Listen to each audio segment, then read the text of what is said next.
Greetings to those who visited us on this magnificent Thursday evening. And I want to say right away that we have changed our traditions a little and moved the webinar from Thursday to Tuesday, since this Thursday we will hold several more webinars for students of the Fraud Lab and Cybercrime courses. Well, what is the best day to postpone our webinar, if not to the 13th? Therefore we begin. Today we have a large program.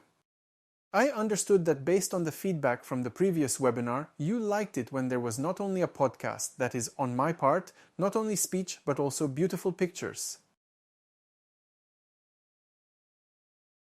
Therefore, this time I tried, and we are waiting for as many as 92 slides in this presentation. Among other things, we will also play a little special services and try out a small and very simple tool with which criminals, especially pedophiles and drug dealers, have been caught for many years.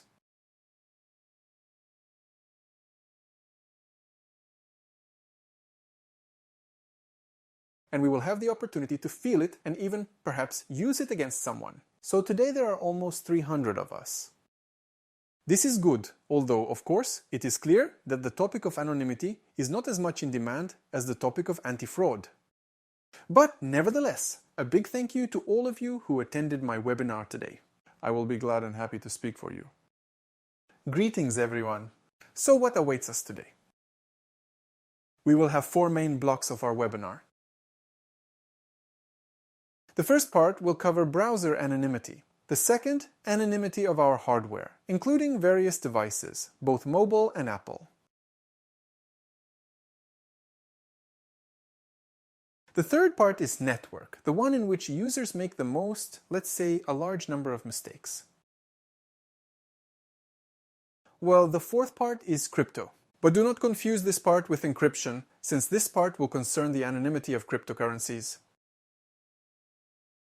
Quite important, I apologize, we have a small sound issue right now.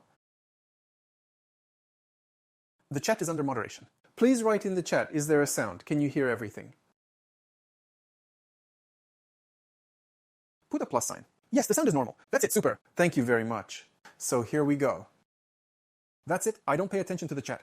Thank you very much. The fourth part will focus on cryptocurrencies, working with them, and most importantly, the fact that some users have already caused irreparable harm to themselves as they have used cryptocurrencies.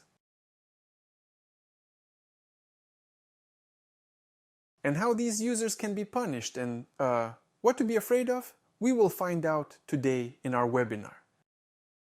So, anonymity. For more than 11 years, I have been conducting webinars on anonymity. So many webinars have already passed, it is impossible even to count them, probably the number is approaching 500. We decrypted crypto containers, de-anonymized users, and created various kinds of servers and anonymous bundles. A lot has happened during these 11 years. But anonymity is good when it's relevant, because what happened 10 years ago, you remember, even our browsers were actually a means of viewing images, and at most YouTube videos. That's it. And now the browser is already a full-fledged part of our computer. At that time, 10 years ago, we did not know what neural networks were. Yes, we have heard from some films like The Terminator or some other Hollywood blockbusters that there may be artificial intelligence, some other smart networks, but unfortunately, we did not feel them. And now everyone has several neural networks on their phone, which we use for different, let's say, needs during the day. I don't know about you, but I definitely do.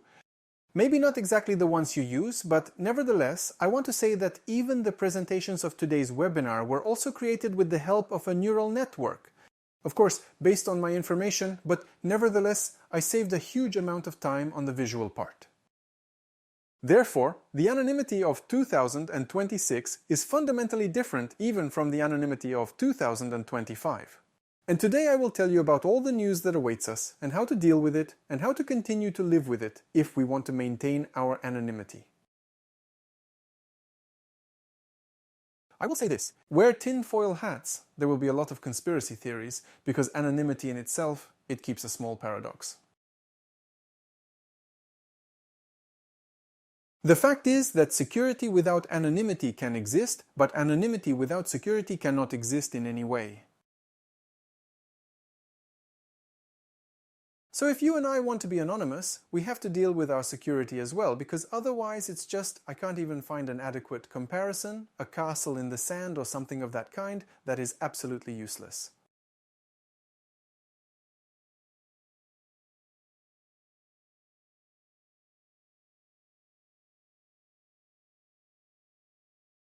And anonymity also has another rather important paradox. Our anonymity is inversely proportional to usability. Therefore, looking ahead, I would like to tell you right away, if you want, you can make incredibly interesting combinations. You don't even need the internet. I've been providing such solutions for 11 years to people who need paranoia. We can access the internet from a regular electrical outlet without using any Wi-Fi routers or even having a contract with an internet provider. We can use satellite devices. I'm not talking about Musk's routers, which we will definitely mention today. There are many options. In fact, there are many, and such options as hacking into other people's networks and so on and so forth. We will not go into much detail now. But first of all, you need to understand who you are going to work against. If you want to maintain your anonymity against your opponents in an online game, no problem. Do you want to remain anonymous against competitors? Also a good thing. Do you want to keep your income secret? No problem. Do you want to counteract the state or special services? Well, it's your business, it's your life. I can't prevent this in any way, but my task is to ensure your anonymity as much as possible, but also your safety. Many users believe that the more elements of anonymity present, like IP address changes and so forth, the more paranoia, so to speak, the safer their network connection or work will be.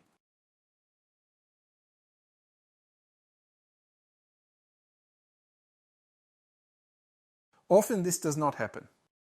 This can be compared. Do you know what? Well, let's say, will you be more protected if you wear 50 condoms instead of 1, or maybe 100 condoms?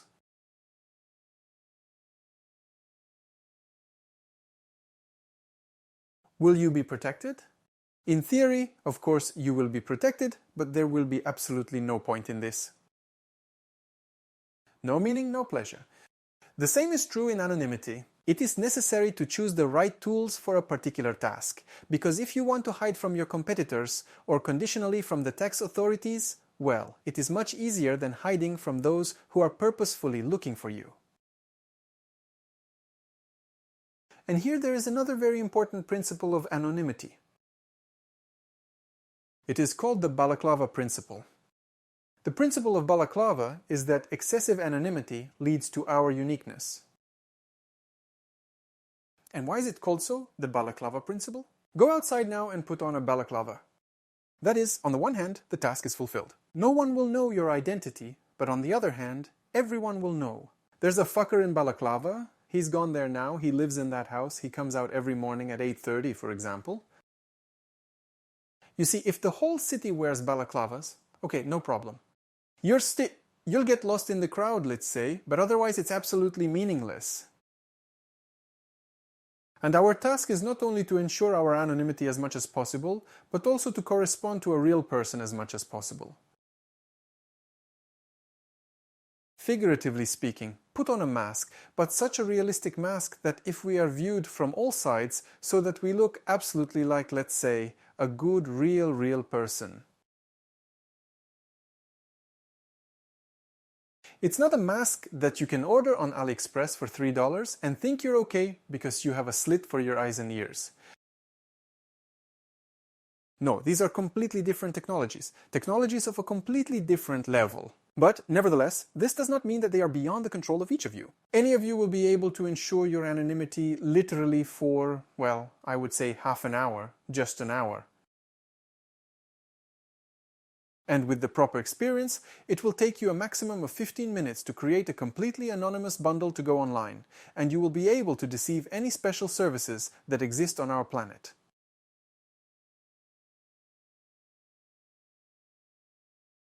But nevertheless, the bundle, the network and all this is, let's say, one whole. You can't say that you installed the program. From childhood, we always have this kind of stupid belief. You take it, set a program, the program will do everything for you. I pressed the button there, everything began to fuck up. Alas no. Alas no. Anonymity, as I mentioned at the start of our webinar, is closely linked to security. It is always a set of measures. It is not the parts of the system that work separately, but the system of parts. Your car won't go if you just buy wheels or just buy, for example, a front seat. You won't move. Even if you build this car, it won't move until you pour gas into it. And even if you pour gasoline into it, it will still not move on the road until you get the numbers for it. You see, everything is interconnected, and the trends of globalization of the internet and our lives only confirm this. The situation is getting worse and worse every day.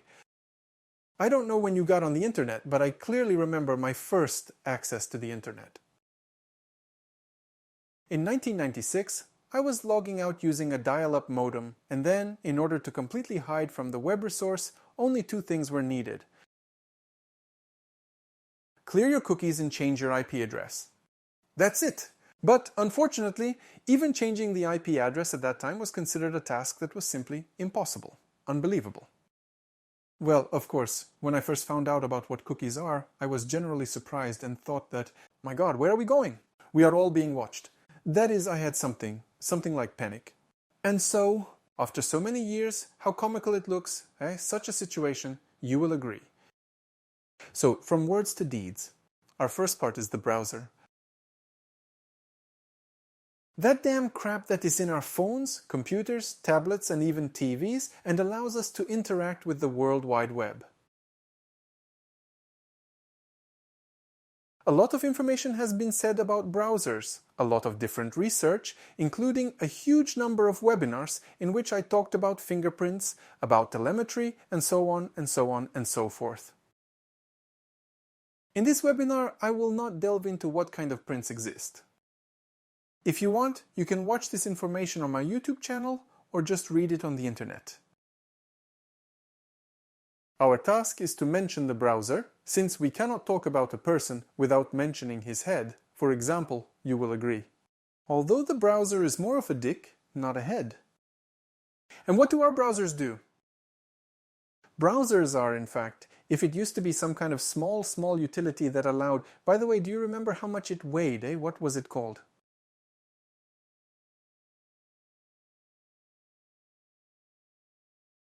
Netscape Navigator. Probably you haven't seen such a utility yet. Netscape Navigator, I clearly remember how much it took up on my hard drive. It took up almost 7 megabytes. 7 megabytes, and then it seemed to me that this was a damn utility, in short. I don't always go online, it's rare for me. Maybe I should delete it? I don't need it. 7 megabytes. Right now, that's tens, hundreds of megabytes, not to mention any custom builds that can take up more than 1 gigabyte. And in fact, the browser appeared as a kind of window for us on the internet. If earlier we just looked at pictures and read texts on forums, now we can engage in various, let's say, VR interactions within the network and so on and so forth. I won't go into detail now, but a lot has changed in the browser since then, namely the telemetry of usage. Browsers no longer hide the fact that they collect information about our system. Yes, you can partially disable telemetry. You can partially disable only those functions that the developer allows you to disable. Reports of errors and failures. This is what you can no longer turn off. The fact is that if any problem happens, immediately the report about your hardware will fly to the servers that serve this browser.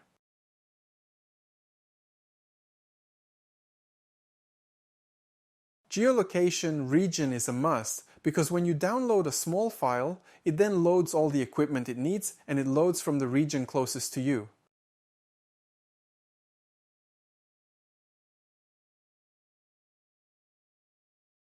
And for this, in order to ensure the best speed, it needs to determine your geolocation, and not only by your IP address, but also by your ISP, since in some cases your ISP may have CDN servers in its arsenal, content delivery network servers, which will allow it to download information much faster.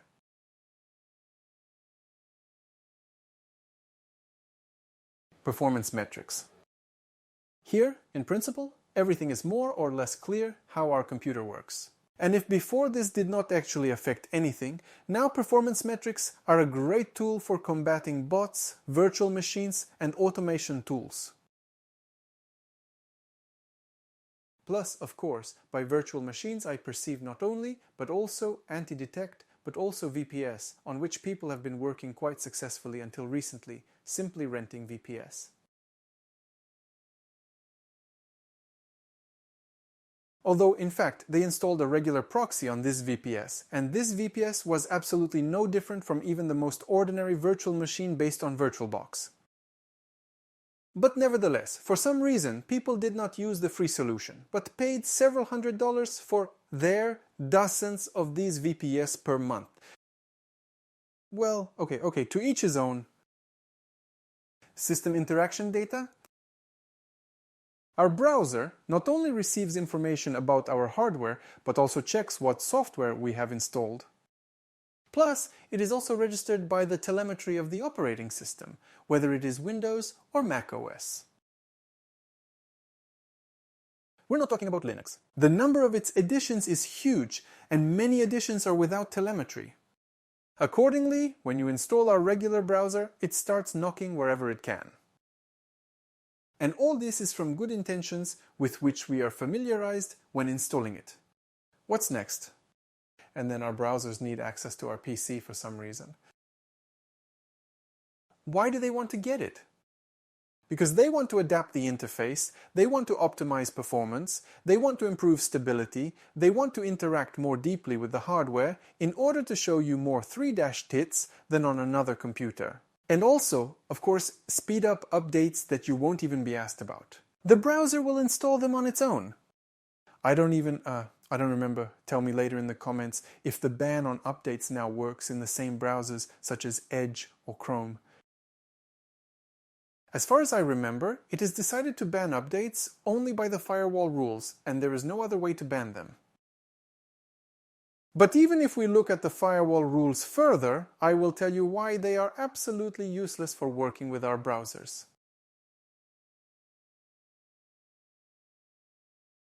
And as I said at the beginning, the evolution of browsers does not stand still, and we have moved from the usual viewing of HTML content to a platform that integrates our computer into the World Wide Web as much as possible. That is, imagine that our browser is such a big plug for the socket. And we are not just observers in this case, but we are directly involved in this World Wide Web, because with the help of our hardware, other network users who are in the same network with us can also be optimized.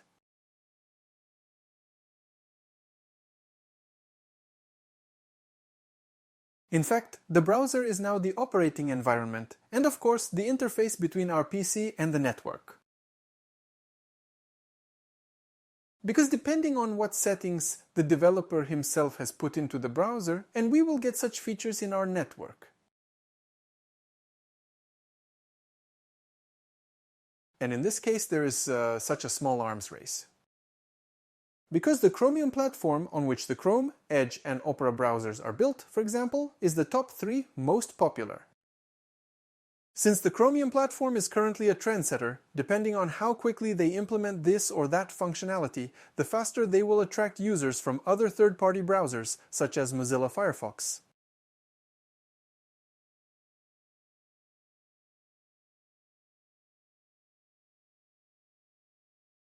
Next slide. Any corporate browser is a risk. If we take, for example, the same Chrome browser, do not confuse only Chrome and Chromium. Chromium is an open source project, while Chrome, which is built on top of Chromium, is a closed source project. So, the Google Chrome browser has a wonderful project called Omaha.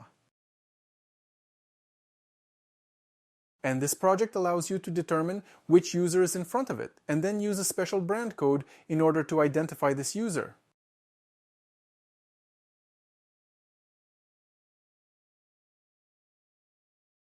In total, there are 8 brand codes according to official documentation, more than 30 according to unofficial documentation.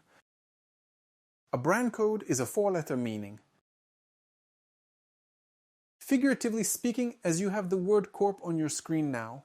Conditionally, if you're interested, you can take a closer look by simply Googling the Google Omaha project.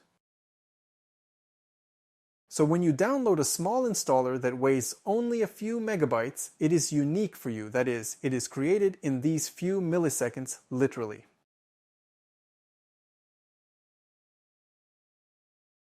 It is created on Google servers, unique, then downloaded to your PC, and then starts checking your PC, after which it requests a specific update package with a specific code.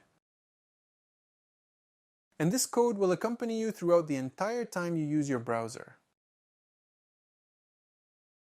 Of course, it is possible to change it. You can change it manually, and this is one of those small life hacks. Let's put it this way.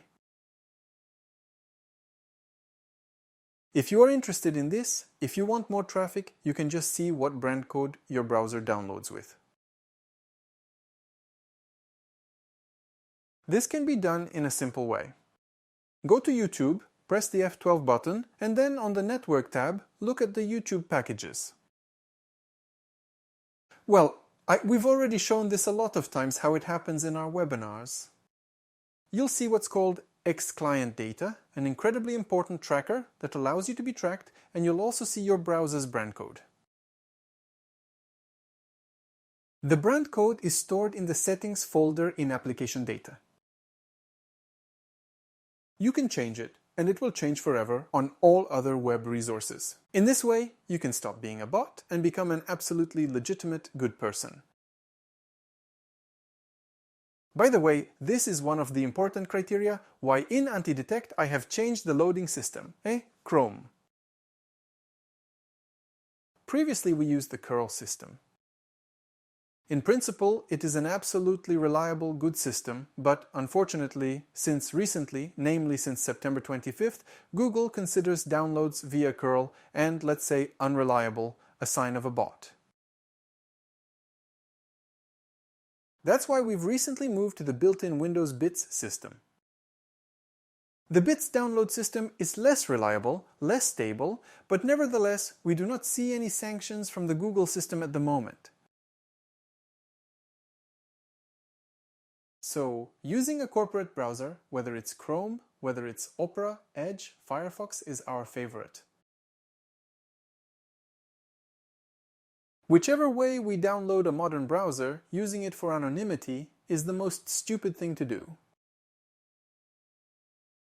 The stupidity is that we are not trying to fight anti-fraud systems where we need to look 100% like not a bot. In this case, we can sacrifice the fact that we will use a non-branded browser for the sake of our anonymity, since here we are no longer talking about registering Gmail without SMS. The point here is that we can get to places not so remote if our anonymity gives us any kind of gap. Therefore, what I would like to say at our very first stage, using any corporate browser is a risk. With all my decades of experience, I can't say at the moment that I would personally be able to ensure the security of any browser. Corporate, I mean.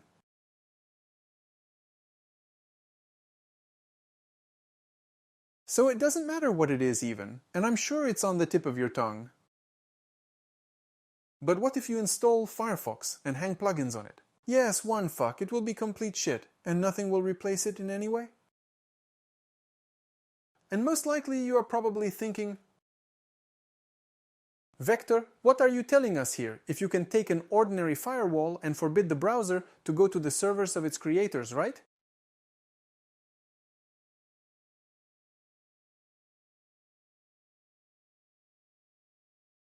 But if we take the same Chrome browser or the Edge browser, they knock not only on the servers, they knock on the HTTP protocol itself. And the same X-client data, for example, which I reported on today, it will be evidence that we are being watched. But you can't disable X-client data. You can limit it a little, but you can't turn it off. Telemetry in Chrome has a fallback path by default that allows you to use an active browser session in the event that an external source is not available.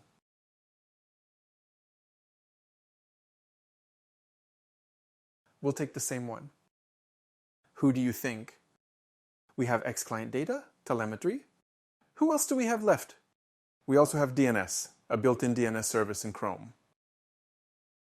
And this built-in Chrome DNS service has its own, shall we say, a troubleshooter, to put it correctly. That is, if something happens to the browser's access to DNS, it tries to use its internal service, which, as you understand, goes through Google's servers.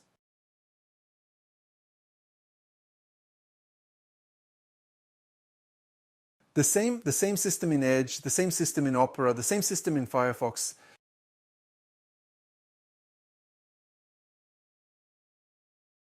Give or take, they are absolutely all the same. If Firefox used to be really a knight in shining armor that allowed you to do anything, then, unfortunately, at the moment, in terms of anonymity, it is no different from the same Chrome.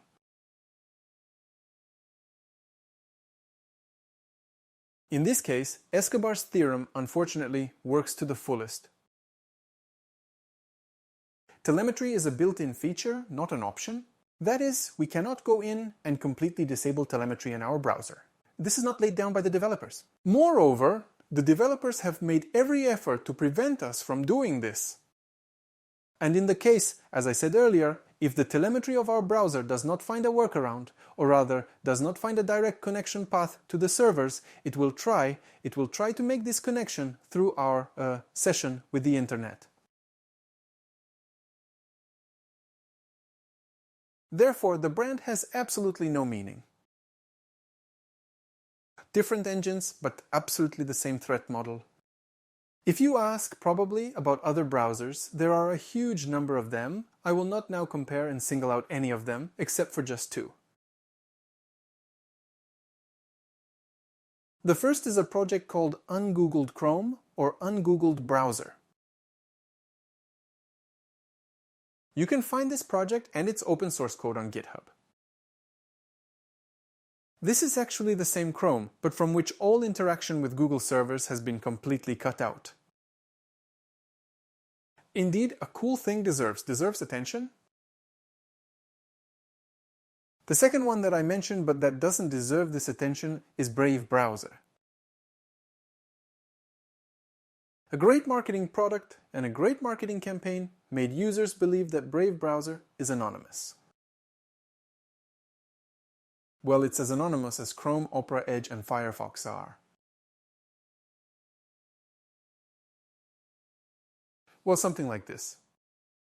Well, except that it doesn't knock on Google servers, and let's just say it's still of little use. Therefore, among the most popular web resources and browsers, I would highlight only one project at the moment, which I mentioned, Ungoogled Chrome.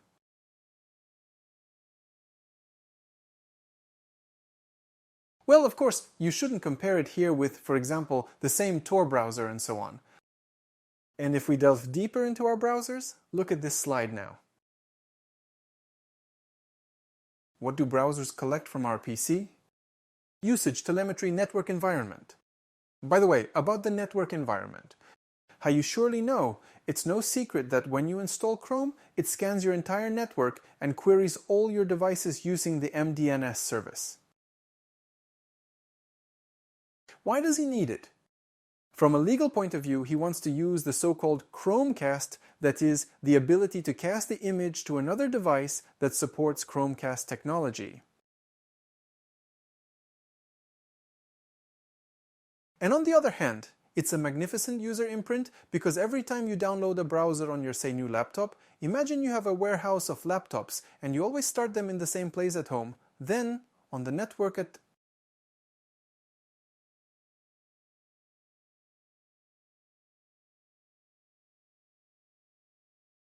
The same IP addresses will be used by the same devices with the same MAC addresses, which accordingly is perfectly tracked and, well, as always, will fly to Google servers. The list of installed software is incredibly important because even according to my observations, when installing some debuggers, Chrome behaves simply inadequately. Although debuggers have not even begun to affect the Chrome browser yet. Hardware information is a cool option for the greatest compatibility. In fact, to be honest, I can't understand what does Chrome run if I had, for example, 2 cores and, for example, 32 cores.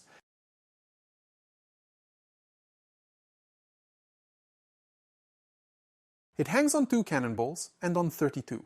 There is absolutely no difference, bitch. Why do they need information about my gland? Well, one can only guess. By the way, I advise you to adjust the foil hat that I recommended you to wear at the beginning of our today's webinar.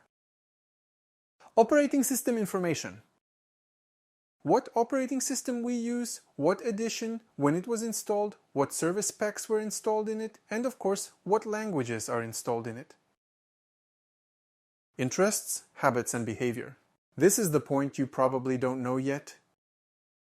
This point is unfamiliar to you, but nevertheless, Palantir is now gaining popularity on the internet, which we will just get acquainted with in passing today, namely in passing, since you need to create a separate webinar about Palantir, if not a series of webinars. So, the Palantir company, for those who do not know, just in case, a small excursus. Palantir is a data analytics company from the United States. This is mainly military data and intelligence analytics. But Palantir also has several very popular products in its arsenal. The most popular is the Palantir Gotham product. Yes, just like the city from the Batman universe. So, Palantir Gotham is currently showing fantastic results in terms of identification, de-anonymization of the user by his style of writing sentences.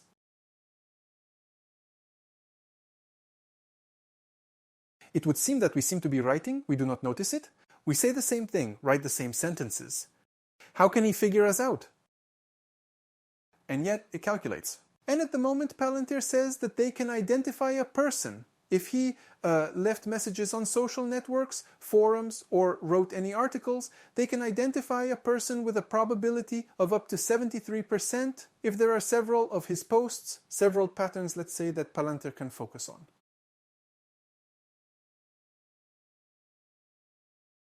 Palantir Gotham works as an aggregator of information and as such an incredibly huge borrow of resources, like a scraper, let's say. Perhaps, by the way, there is another interesting innovation associated with the introduction of Palantir, which you probably did not pay attention to. I have already talked about it, but I will mention it again. Do you all use Google? Everyone uses it, but you didn't notice one thing. Google has stopped indexing the past. That is, now it is very difficult to find information that was published there 10 years ago, for example. Well, it's incredibly hard to find it. I remember very well how, when I needed it back in the distant bearded times, I could simply type in some kind of login or password that I needed. I typed it into Google. I found several databases immediately with these logins and passwords. Now try to do something similar. You won't be able to do a damn thing. Google has introduced some crazy filtering for malicious content. That's the first thing. The second is for personal data. That is, now it even seems to me that phrases such as buying, selling bases, or for example, bases for free, something like that, already fall under crazy filtering. And in fact, Shodan remains the only one that can be used. But Google also decided that indexing old pages that are more than a decade old doesn't make any sense. On the one hand, it is really logical. Why do we need information from there, the bearded naughties? But on the other hand, now we have actually been deprived of a certain layer of history, because it was quite interesting to look even into the past, and in my work, for example, I very often turn to information from the noughties and from the 90s when I wanted to understand how to correctly, for example, do a simple action, compile the BIOS. Here I had the following task: compile the BIOS. Damn it, you'll find normal information now, in the new time, because no one fucking needs it. And therefore, in the 90s, of course, there is no problem. You can find any information on how to interact with the assembler and how to compile this or that version of the BIOS. Incredibly helpful to me in that form, but unfortunately, Google has now said, fuck you, not history. We won't waste time on it. So history is being rewritten right in front of us. So back to Palantir. Palantir can calculate a person with a probability of more than 70%, up to 73, 70, 74. So, and accordingly, the information that we enter on the keyboard, information about what web resources we visit, that is, our interests, our bookmarks and so on, they also form our profile, which is officially collected by the Chrome browser from our PC, or the same Edge browser, or Opera, or Firefox.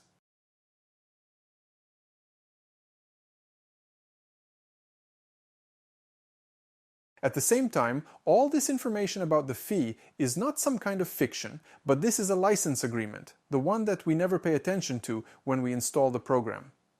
No one pays attention to license agreements.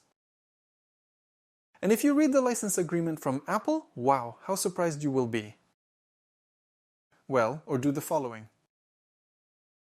Feed them to the DeepSeek neural network. Just don't feed them to GPT chat, or this fucker will start reading morals to you and will never give you full information about how you will be followed. DeepSeek, on the other hand, will be happy to help you with this. So let's move on. What do our browsers share with web resources? They share our prints. Tell me, you are probably all familiar with various kinds of anti-detections. With browser anti-detections. Well, is it really so difficult for browsers to protect against fingerprints?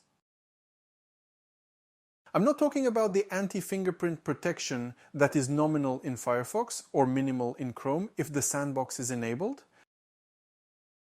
No, we all understand perfectly well that this is all just the ravings of a madman.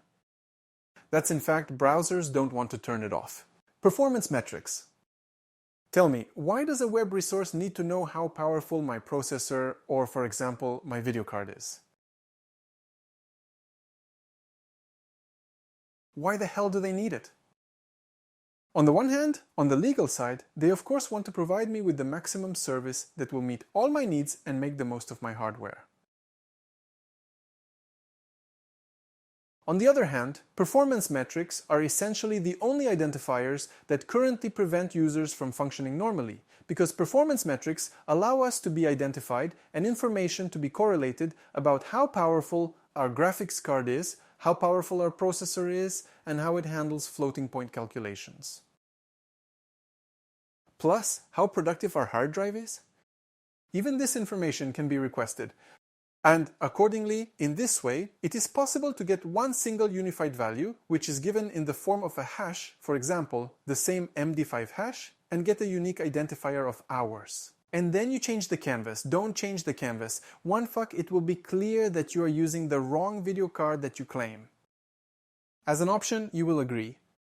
Let's install an anti-detect browser on a VPS that does not have a video card, on which there is a minimal one processor core spinning, and we will declare that we are using a 4090 video card.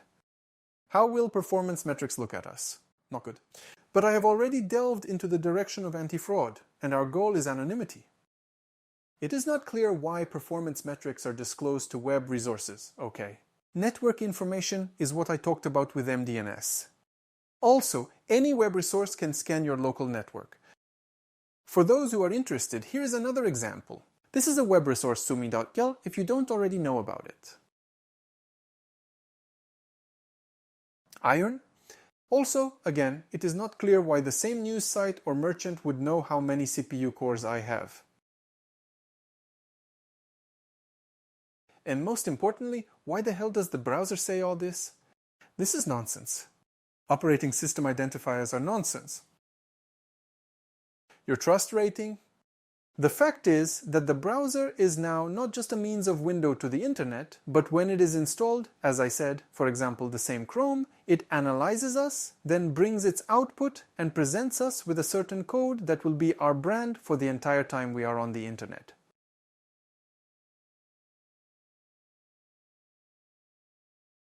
That is, he did not just collect all the information about us, he also hung his brand on us. Cool, super, right? Enterprise browsers. It doesn't matter what, there is absolutely no difference. Firefox or Chrome. And here again we move on to our favorite fingerprints. If we want to replace something, we immediately get a red flag, which allows protection systems, anti-fraud or anti-bot, to use more and more sophisticated verification methods against us.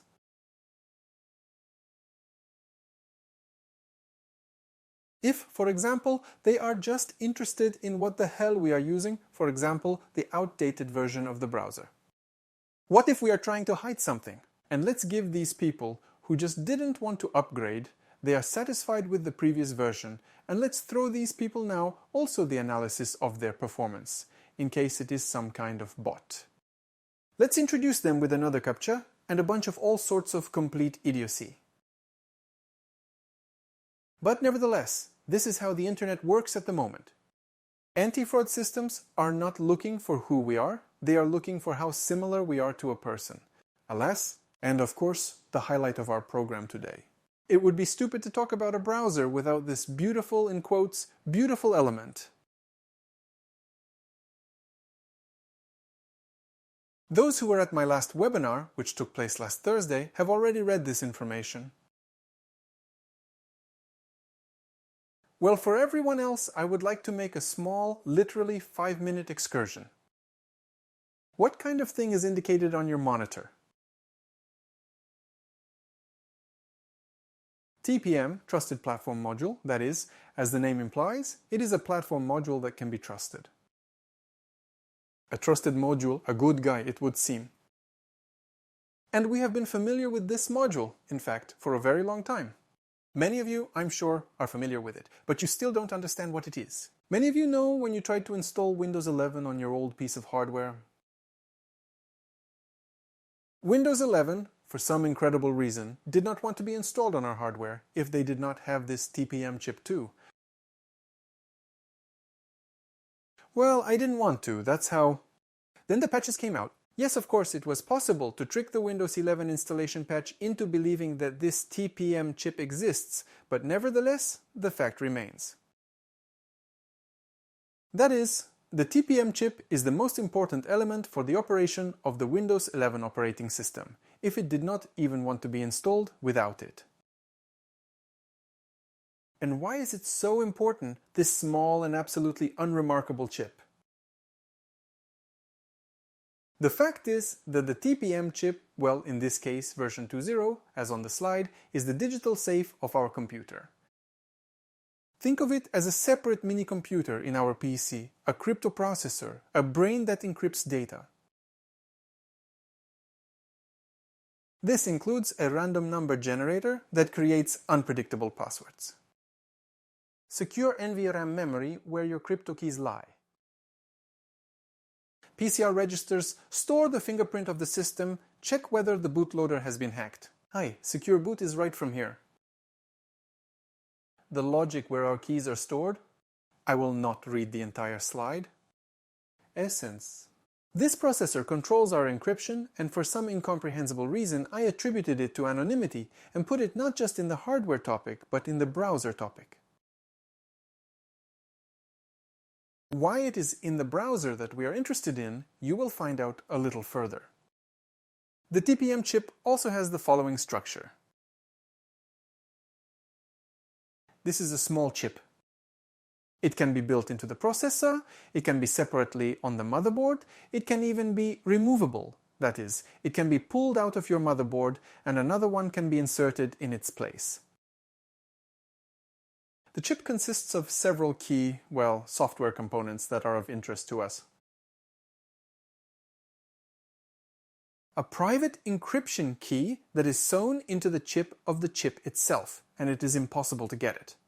That is, a special key that is inside our silicon chip cannot be obtained in any way.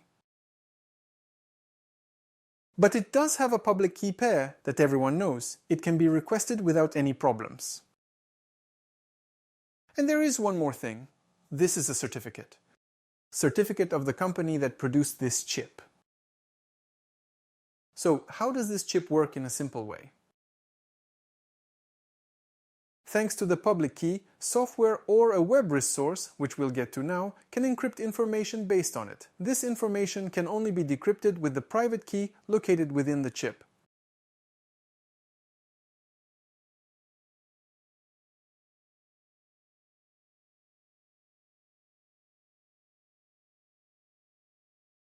And in this way, the software or web resource can verify that the TPM chip is not a fake, but really a real chip.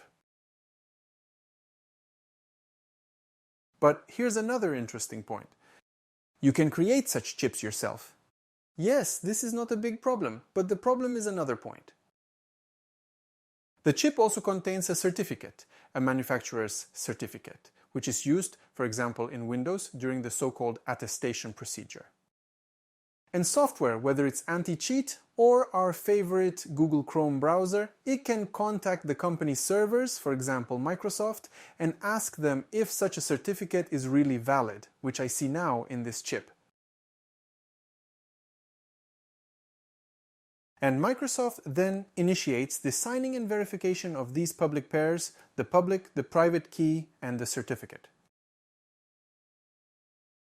And accordingly, it then gives without us, without our knowledge, directly, for example, figuratively speaking, to a counterparty browser or other company, to any other server, it gives out information that, yes, such a chip is legitimate or not, such a chip is not legitimate. And, as a matter of fact, this is how our system and our crypto client work. But browsers use it a little differently. There is a procedure called DBSC.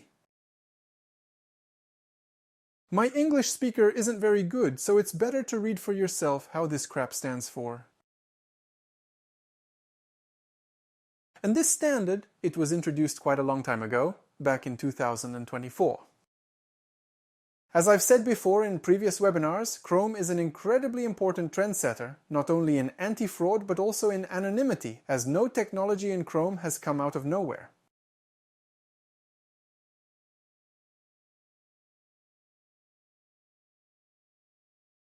Everything we use at the moment, all our fingerprints technologies, including our TPM processor, which started working quite recently, actually appeared back in 2024.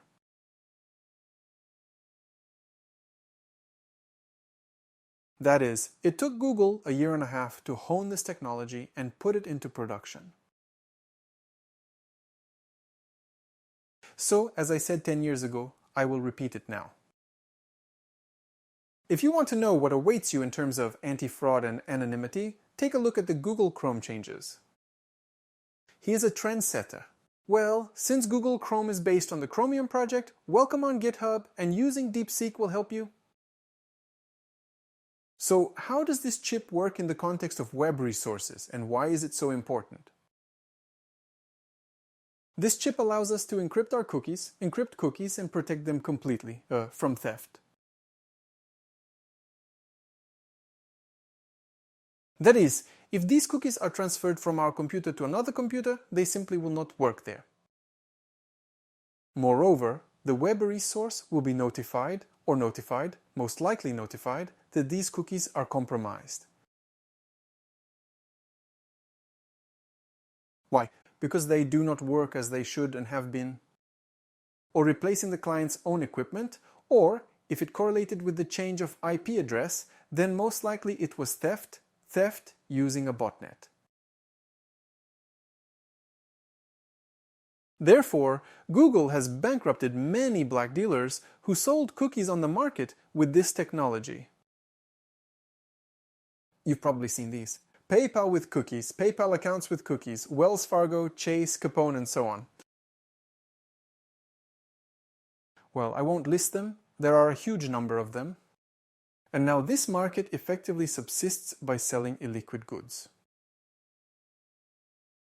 And then people think, why did this happen? How does it work? So how does our awesome processor work?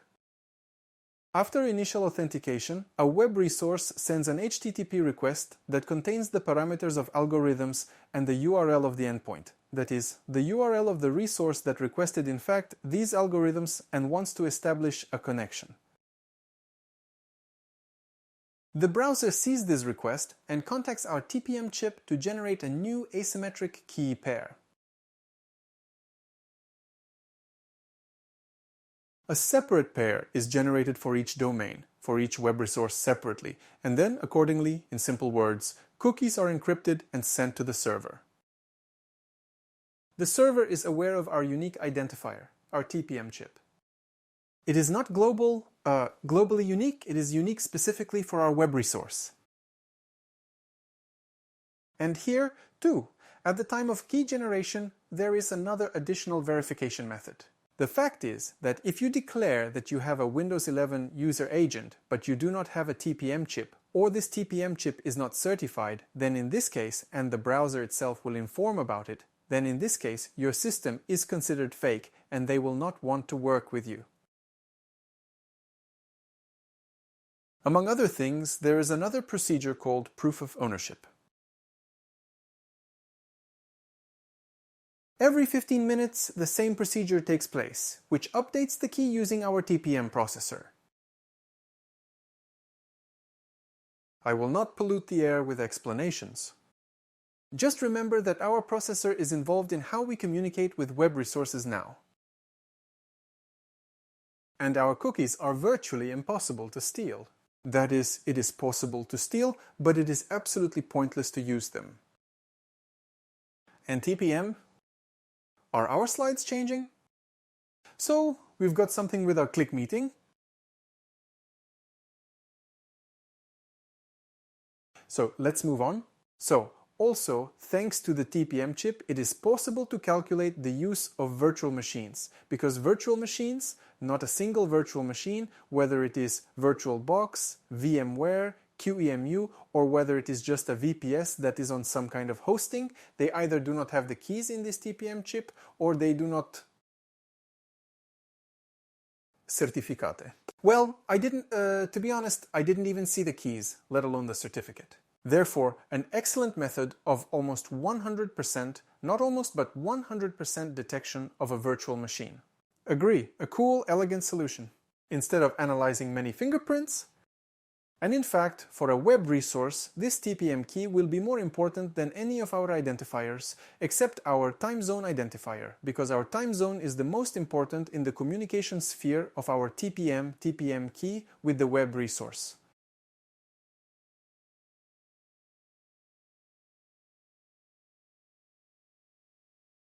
As we know, encryption is very particular about our computer's time zone, and date. In fact, I would like to dwell on browsers and not continue further, because I can talk about fingerprints and so on, again, for the 10th, 100th time. We are now interested in anonymity, and I want to summarize a little of our first part. My recommendation is for all users who want to ensure their anonymity and privacy of their data. If you really want to, forget that you even have the slightest hint of using enterprise browsers.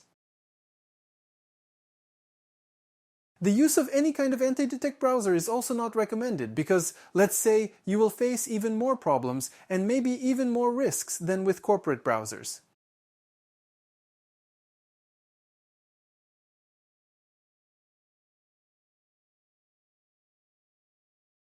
The best option, the very best, is our beloved GitHub, and using the project called Ungoogled or Ungoogled Chrome or Ungoogled Browser.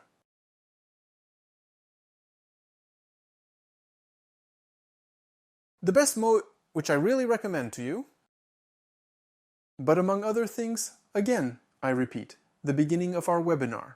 It is not the parts of the system that work, but the system of parts.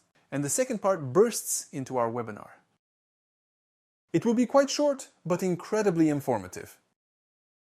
At the end of the second part, we will have a small practical exercise with you. Each of you can participate in it. I have prepared a small web resource for you, and I hope that you will like it. At least this technology is still used in the Tor network. And moreover, after I introduce you to her, you will be able to resist her. But this does not mean that I would recommend that you engage in various kinds of obscenities. So back to our hardware. The first thing we start with? Let's start now by continuing with our TPM, but just a little bit. Signal or signal? You probably know such a messenger. So I wanted to assign this messenger to the web part, but it's more relevant to assign it to the hardware part.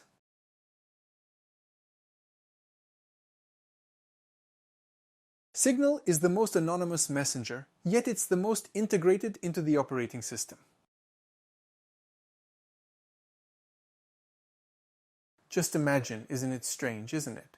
No other messenger uses DPAPI, meaning they don't perform, shall we say, a trusted communication procedure with the operating system. And yes, it must be acknowledged that currently the Signal browser does not yet support TPM as an encryption chip.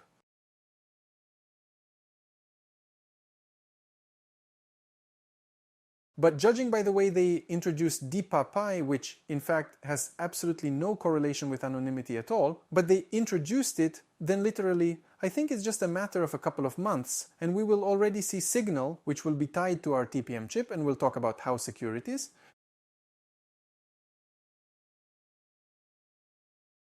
And we have encrypted storage. Cool, simple. At first glance, super. And it's also called, as I like to say, I kiss you gently on the lips, but my dick is near your asshole. This is how the Signal system will work. Chrome has already worked this way. Signal seems to be following in his footsteps. So it's a little branch. Just in case, remember that the software that is installed on our computer, Microsoft Office, Adobe Acrobat, various other clients, they also identify us thanks to the TPM chip. And in order to avoid this identification, you need to use either the world's only virtual machine with full chip emulation and attestation. This is a virtual machine from Vector T13. Or use a motherboard with a replaceable TPM chip and buy these TPM chips on Taobao for a few dollars a piece, or use it at all.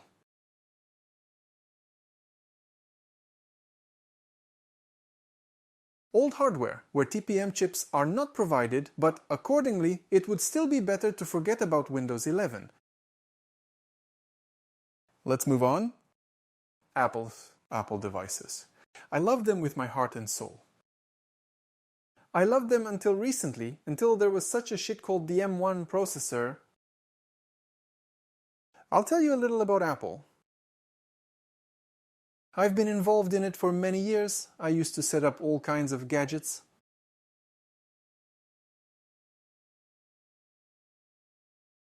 I will not list all of them, but Apple included Apple gadgets that were one of the most popular. And in fact, the people who deal with finance, if you know what I mean, they wanted to have a status device, but at the same time a secure one. Everything turned out great. It worked great, despite the fact that Apple had its own analog of the TPM chip. It was and is currently called the Secure Enclave. On the T1 and T2 chips, working with them was very simple. That is, it was possible to bypass these chips, it was possible to disable them without any impact on the operating system itself, which is very cool. Unfortunately, with the advent of M1, M2 and M3 chips, this is no longer possible.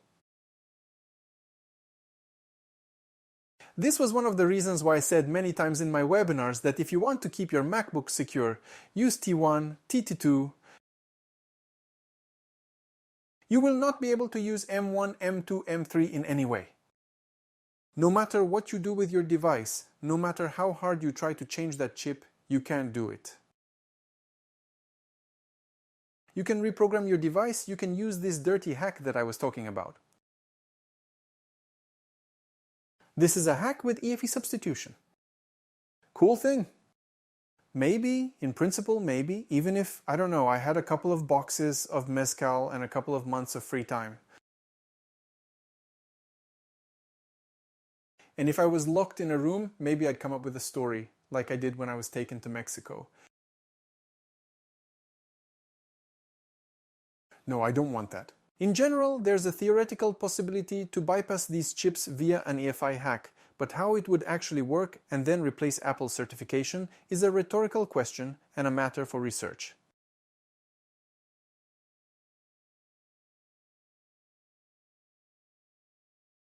And most importantly, this is the question of, is the game worth the candle? Therefore, returning to Apple technology, I will repeat what I have been saying for many years. If you want to ensure your anonymity on Apple equipment, there are a few things you need to do. The first thing is to use only T1, T2 chips. The second is to disable these chips. Oops, disable the Secure Enclave system.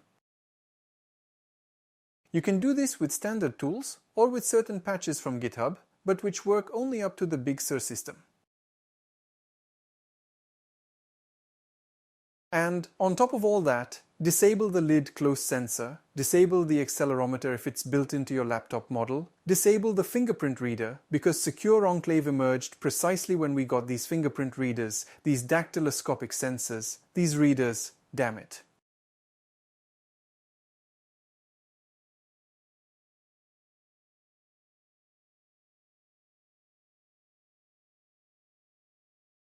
Further. And turn off the microphone, turn off the speakers, and turn off the Wi-Fi module, and turn off Bluetooth. Then, after you've been digging through this device, you'll be alright. True, it's worth noting that in recent MacBook models, Air or Pro, it doesn't matter, on the T2 chip, the cable for the camera and the lid closure sensor is one combined cable. You need to ensure the lid always remains in a normally open state.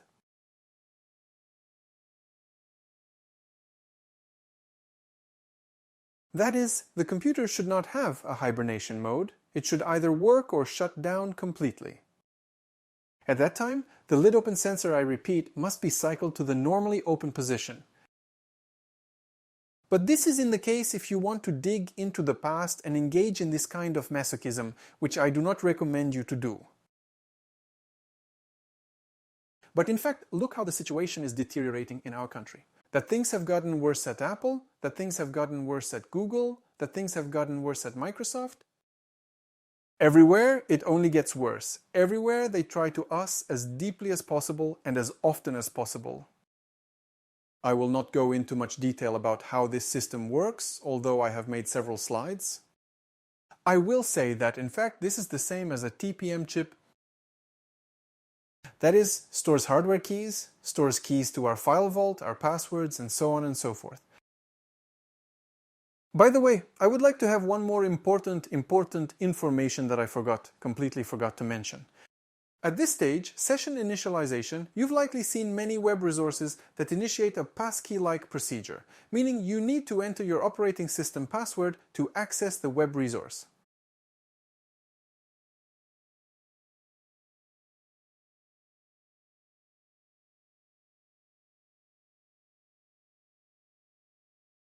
So you don't enter the password for the web resource. You entered it once, then saved it to the TPM chip, in storage, damn it, or in the browser, I apologize, and then you use the TPM chip with your operating system's password to log into the web resource.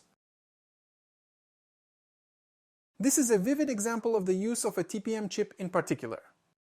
Let's go back to our Apple. Back to Apple. So, this technology, the Secure Enclave technology, on devices like Apple, whether it's MacBook, iMac, Mac Pro, and so on, it doesn't allow us to do any kind of user agent spoofing.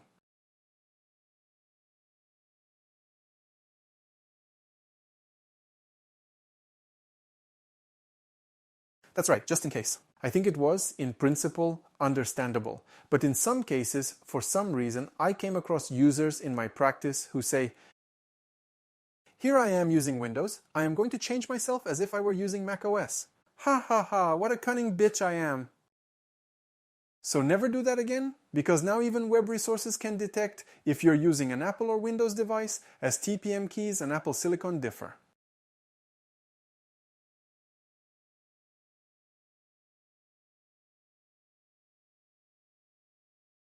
That's right, just in case. Let's summarize now, before we meet our guest, so to speak, the one with whom we'll have a practical session today.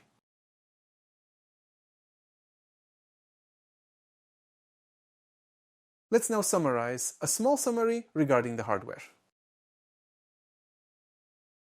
A lot of hardware IDs are present in our PCs. A video card, a hard drive, a processor. All this bullshit is here.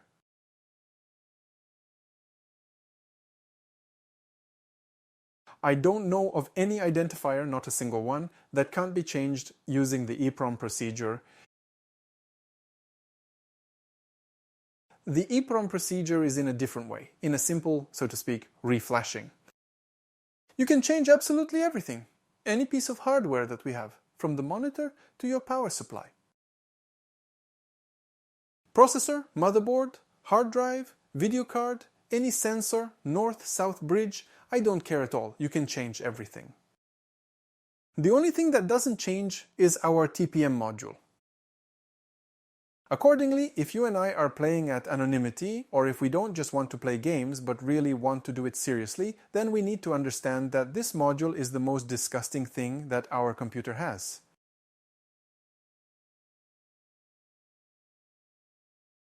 Therefore, it is necessary to offer some kind of solution. There are two solutions. The first solution is, again, sorry for advertising, but no one before me has done this in the world at all. This is using, for example, the free version of Anti-Detect from Vector T13, which uses a full emulation of this module.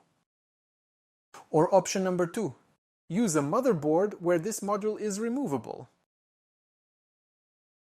There are such motherboards for desktop PCs, you can find them without any problems, but for laptops, to be honest, I have not seen them. It's quite possible that something similar exists. At least System76 had it about 3 years ago, probably. Unfortunately, I haven't updated that information in a long time, as I haven't kept in touch with the company since I rarely deal with device manufacturing anymore.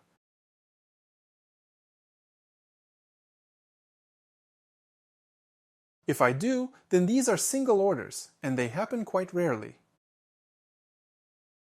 Therefore, remember that this thing in your computer is ironclad evidence in court that you are you. Because you can't change it, which means you can't tell that I have a virus on my computer, or that a board has been slipped into my computer, and so on. No, it won't work. This identifier will give you away with 100% probability. But at this point, we are almost done with our hardware. Perhaps you were expecting more analysis of the technical and so on. If there is a demand for this, of course, there is no problem. We can hold any webinar on any of the spare parts of our computer, or for example, on our favorite PCI configuration space. I don't know if we will find at least 2 people who at least know how it works, but nevertheless, you have such an opportunity. Now let's move on to the identifier, the hardware that each of you has, and which has put a fairly large number of people on a bunk. Let's call it that.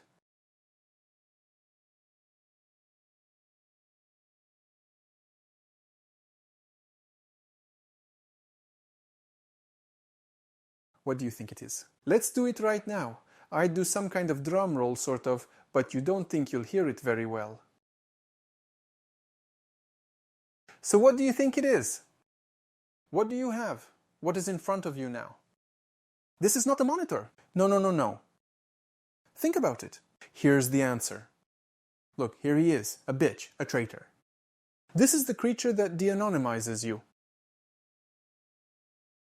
I'm not talking about the anti-fraud system now. I'm talking about working with law enforcement agencies and special services.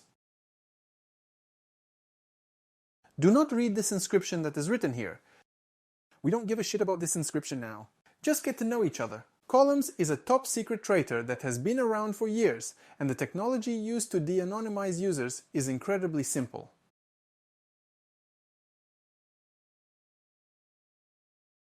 Moreover, it can be used in completely different places. It can be used on completely different devices. It can be used on your phone, your tablet, in your headphones, on your work computer, home computer, on your TV. It can even be used in your car.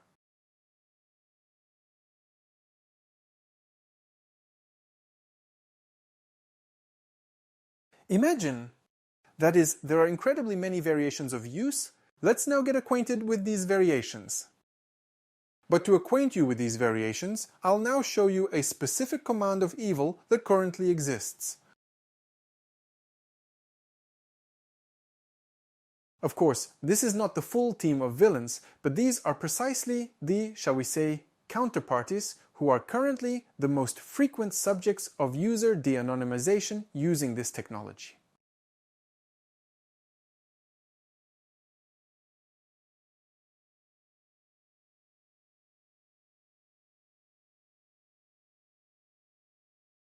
This is a great team. Meet us. Siri, Alexa, Alice, and of course that nasty Copilot. It's not clear at all why the fuck Microsoft created this bastard, but nevertheless, he exists. A fact is a fact. This great team, they always listen to us. And even now, when I am conducting this webinar, I specially took my beautiful Apple device with me. I don't know why I use this device when I need security. When I need anonymity, I wouldn't trade my beloved OnePlus 7 Pro without a T-index for anything only. This is very important, and why this is important, we will talk a little later. So, how does this command work? This command is a truncated composition of it, since there are many other devices still around us that allow us to be monitored. But nevertheless, this command listens to us 24/7, and we are already so used to it that we no longer even notice it. But how do they listen to us? Maybe if we're right now, I've just put this Apple device on my desk, and maybe if I'm going to talk like in the movie Enemy of the State, bomb Allah president, maybe something will happen. Not a damn thing will happen, not a damn thing at all. I can sit all day long, repeat this mantra, and not a damn thing will happen. Well, except that maybe Siri will turn on and say, "Fuck you!" But how do they perform de-anonymization? To do this, I recommend that you go now to a wonderful web resource called detect.expert. By the way, I recommend switching to it from your PC, on which you are listening to me. Well, if you're listening on your phone, then just switch on your phone, and if you're listening on your computer, then switch from both your computer and your phone. This is mandatory. You will understand now why. This web resource, you will agree, is great. I recall when I founded it, or wanted to, the situation wasn't great. I needed to attract about $7,000 in investments, give or take 1,000.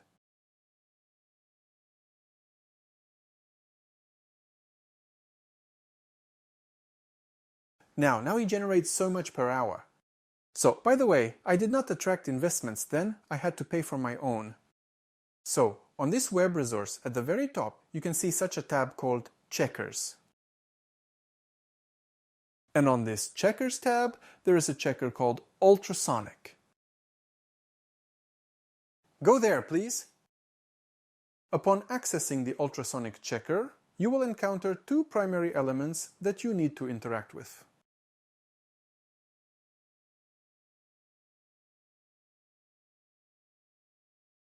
Look, the first element is the sound generator, and the second element, just below, is the microphone. I advise you to conduct the next test now. On your phone, for example, yes, on your phone, go to this web resource and turn on the microphone there. Just a microphone, nothing more is needed from you. And look at it, there will be various beautiful stripes running back and forth. Even I am now doing exactly the same test with you. I'm turning on this crap on my phone now. There is. Well, in fact, we see a scale of 18 kHz, 19, 20, 21, and 22. Everything above 20 kHz is the so-called ultrasound. We people cannot hear him. And if you're a starper like me, you probably won't hear 18 kHz or 19 kHz. But let's try now.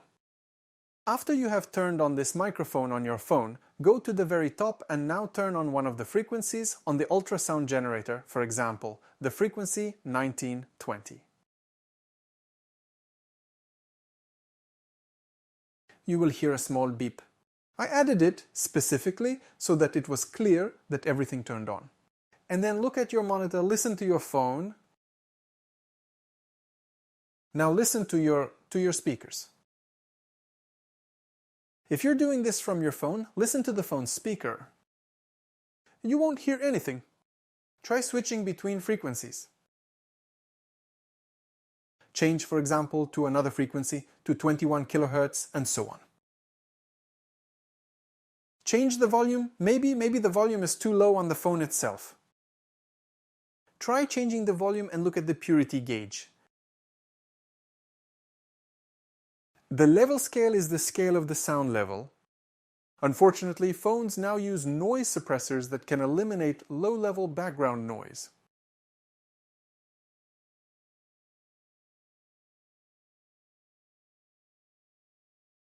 But unfortunately, more precisely, fortunately, I found a way to detect this frequency bypassing the noise cancellation. Here's switch between your frequencies. And now you know what you want. What do I want to tell you?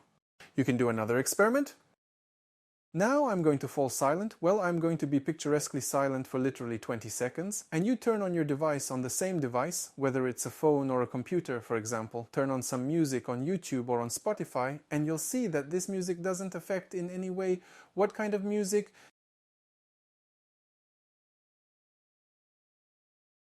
The frequency will be located thanks to my checker. You can check it now. Now you can turn off your microphones. You can play with it later. I will not remove this page from Detect.expert for the next few days. What do I want to tell you now? Oh, now the method of work. Imagine that there is a web resource on this web resource. This web resource buys child. Well, there are plenty of such web resources, in fact. And the intelligence work is to identify the true owners of this web resource.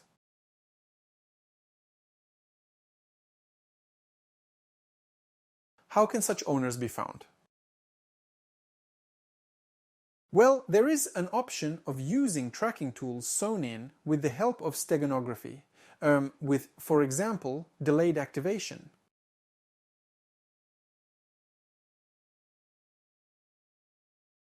Yes, it is difficult. Yes, it's unreliable, and, well, let's just say it can take a long time, and so on. But nevertheless, this is an option. And there is an even simpler option. A video is taken, an ultrasonic beeper is sewn into this video. That is not the way we have now turned on and are watching. Oh, how we have a streak here. No. And imagine something like, figuratively speaking, Morse. And this Morse, it doesn't last a second, it lasts only 1/100th of a second. First of all, it is inaudible, and it is quite difficult to detect it. But your devices that are located and surround you, do not forget about the foil hat now, and your Alexa, for example, right? Or your Copilot, which is built into your laptop, into your operating system, or your favorite iPhone with Samsung. They, having heard this just a small beep, they will not give any, let's say, appearance that they heard it, but the information about you will immediately fly where it is needed. And this is not a tinfoil hat in this case, but this is really a confirmed fact of de-anonymization of pedophiles around the world. Since a person who can only work in an office but came in the evening and decided to distort at the kids, he is unlikely to analyze the spectrum of this video.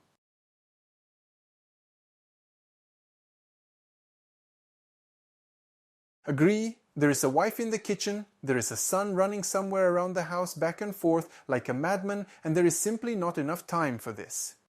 But nevertheless, this is such a simple technique, it allows you to identify a person. Plus, not to mention the fact that microphones surround us not only in our devices, they are also in other devices. Plus, if you suddenly want to find out what happened in Tiananmen Square in China, then the same technology will come to your aid. And if there are still people here who are fond of conspiracy theories, then you can find on the internet, and even in video hosting, on which there will be absolutely harmless videos, but nevertheless, thanks to this analyzer, you can see that something in these videos is not so harmless. So you can, in principle, use this checker. You can make fun of people, tell them what special agents you are. But this is one of the many technologies that I know of, with the help of which you can de-anonymize a person bypassing all proxies, VPNs, and so on. But of course, in this case, it is necessary to use a huge, colossal administrative resource. But the special services, of course, can do it. By the way, it is not for nothing that I put Alice in this picture. Although I have never seen it, but nevertheless, you know, a hint is a hint, and then read between the lines. So, we have already had a whole hour and a half. Wait, how long have we passed? We started at 8. Yes, an hour and a half has passed. I suggest that we take a 5 to 7 minute break now. Smoke, pour yourself a beer, and we still have a network part ahead of us, a part about cryptocurrencies. Believe me, there will be such information that you will find the hell out of it. Thank you for your attention. You had a Vector T13 with you. A break of 5 to 7 minutes, and we come back. This break is useful, and I see that there are as many as 10 fewer of us. There are already less than 300 of us. And what does this mean? This means that apparently we have just caught someone. So we can go on. So let's go. We still have a lot of work ahead of us. Part 3. I will not rant too much and will try to do everything as concise as possible and without water. Part 3 is the network part. This is an incredibly important element because it excites the minds of many users regarding how to go online correctly, how to hide their IDs correctly, and how to work with this network correctly. I will say this, I will give you an example. Most users think of the web as an ocean, and most users, in theory, they know how to swim, but in practice they have, well, you might say, walking along the shore.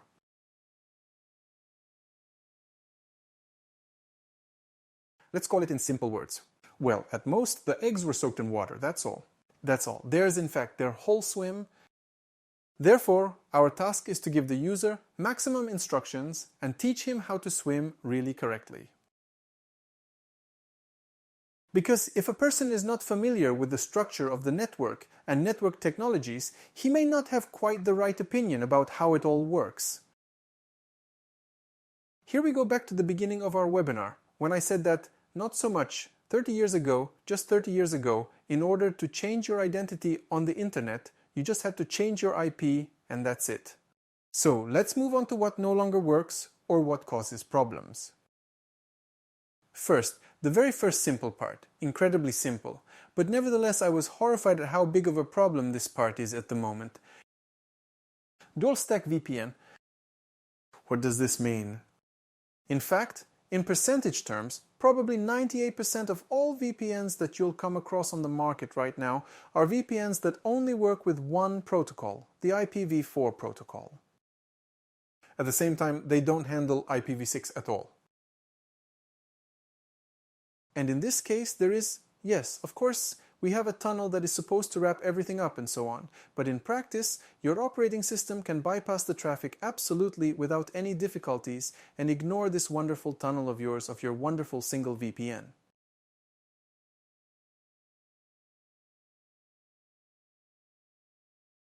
I checked out popular VPNs on the market, including those that are called anonymous in some narrow circles by the general public. I certainly don't know why they're called anonymous, and the arguments I've come across on forums aren't exactly those of healthy people, but still, these VPNs are in demand.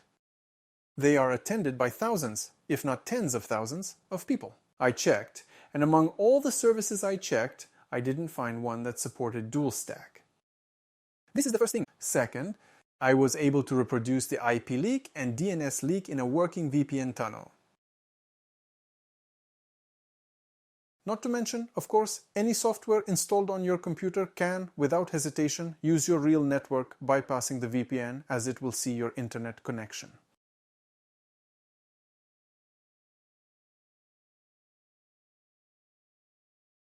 So, let's just say there's a pretty big problem here. Plus, it should be understood that the IPv6 protocol is not a pumped version of the IPv4 protocol, it is a completely different protocol. And if, for example, we have learned to deal with you there, with leaks in WebRTC, there and so on, we roughly understand how it is, then I would say this. If we transfer this technology, let's say our knowledge to the IPv6 protocol, we know about 20% of leaks. IPv6 is still unavailable for most users, but in the US it serves as a marker of being a legitimate user.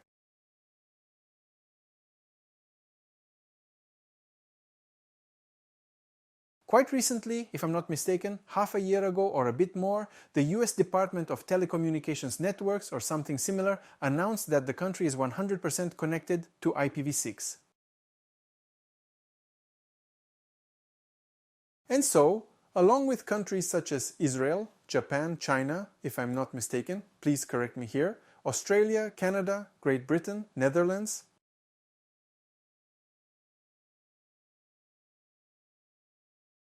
well, these are the ones I remembered. Maybe someone else whom I don't quite remember at the moment. Using IPv6 is incredibly important, and you have two options. The first way is to disable it completely at the operating system level. But this does not mean that you will just go to the Internet Connection Properties and uncheck the IPv6 box there. No, this will not be enough. You need to kill IPv6 services at the operating system level yourself. Therefore, this is the number one option. Option number two is the use of dual-stack VPN. A public VPN is, of course, complete shit, and you won't find a plus, so the third option remains. To raise the VPN yourself. And why will the use of ordinary such public VPNs be a problem? The fact is that in addition to IPv6 leaks, a regular IP address also has a DNS leak, which I talked about earlier. And on top of that, there are opportunities when our IP address leaks, not only because we let traffic in, for example, our routing did not work, and so on, but also the browser itself can ignore the firewall rules and try to connect over IPv6 if it is available. Because modern methods, modern versions of browsers,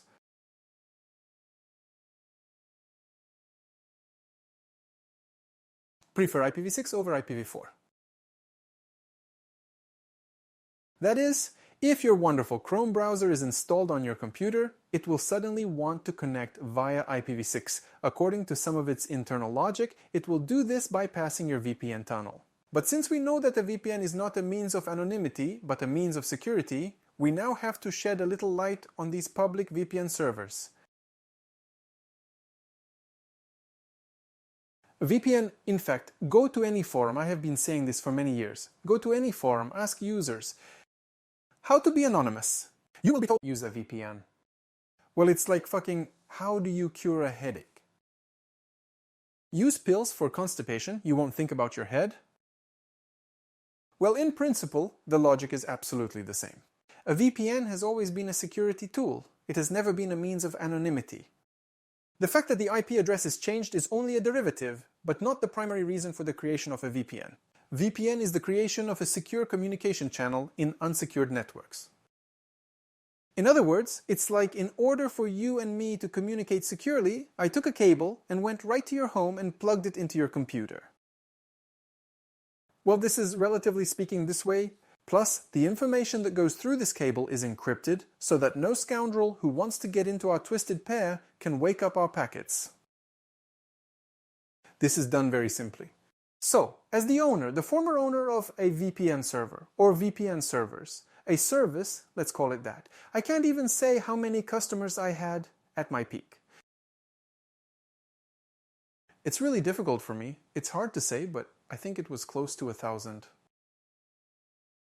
How long was that? 10 years ago.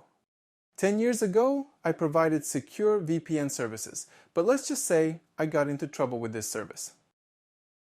Yes, the money was really big, cool, but there were no fewer problems. So, a VPN is not anonymity, not at all. It's just a node that changes the IP address, and changes, let's say, allows you to do easier proxying so that you don't bother with any proxy makers on your phones and so on. That is, using VPN technology for anonymity is stupid because it is a security technology. But there's another pretty popular myth that a VPN that doesn't keep logs is a good VPN. A myth that is based on absolutely nothing. That is, this myth does not even have a single justification that there is at least one VPN service that does not keep logs. Why? Because it doesn't make any sense for the VPN service itself. Absolutely. The second reason, you'll never know if the VPN keeps logs or not, because it's not your part, it's not the client part, it's the server part. And therefore this service can tell you absolutely anything and do the diametrically opposite. But the VPN service won't turn off logs because it's also trying to protect itself from all sorts of underdeveloped personalities who might start attacking from the VPN service. Now take and conduct a simple check. Does your VPN keep logs or not? Start with this DDoS VPN service. Here is an easy option for you. Don't DDoS, DOS, just DOS, and you'll see that you're going to be blocked soon. And how can this be if the VPN service does not control the logs in any way? This means that they probably see that the traffic is coming. Yes, right? And how will they distinguish you from this traffic if they don't keep any logs? But this is a rhetorical question, of course. Networkers can start arguing with me now. In general, networkers, many of whom I have encountered, are some kind of harmful people. They always want to argue with someone. But nevertheless, a big greeting to them. I love and respect them. And let's move on. So why won't the VPN turn off logs? Not only because he is worried about himself, but also because he does not want his equipment to be seized. That's all. Imagine there is a service that turned off logs. Well, he came up with such a senile idea, law enforcement agencies come to him. Let's imagine that they come to him and say, "Give us logs." He says, "No logs." "No logs? No problem. Okay, we are seizing your equipment. You will come for it in 6 months, in the morning, on Sunday." That's it. Does he need it? Tell me. For whom? For the sake of some client who pays $5 a month, will he risk the entire service? Of course not. He will pass. He will pass with great pleasure. Hide my ass. Now you see only a few, two cases out of several dozen that I have picked up. They did not fit on the slide, unfortunately, sorry. Hide my ass issues, pure VPN issues, Proton Mail issues, double VPN does not issue. Closed. We will return to it a little later. He announced double VPN, an illustrative case, announced that they don't keep logs. Do you know what happened to them? I'll show you now. This is what happened to them. Here's a VPN service that doesn't keep logs. Here you can believe it. I believe, yes. In all other respects, this is marketing at most. Nothing more than marketing. So if you want to find a VPN service that doesn't keep logs, you should try it.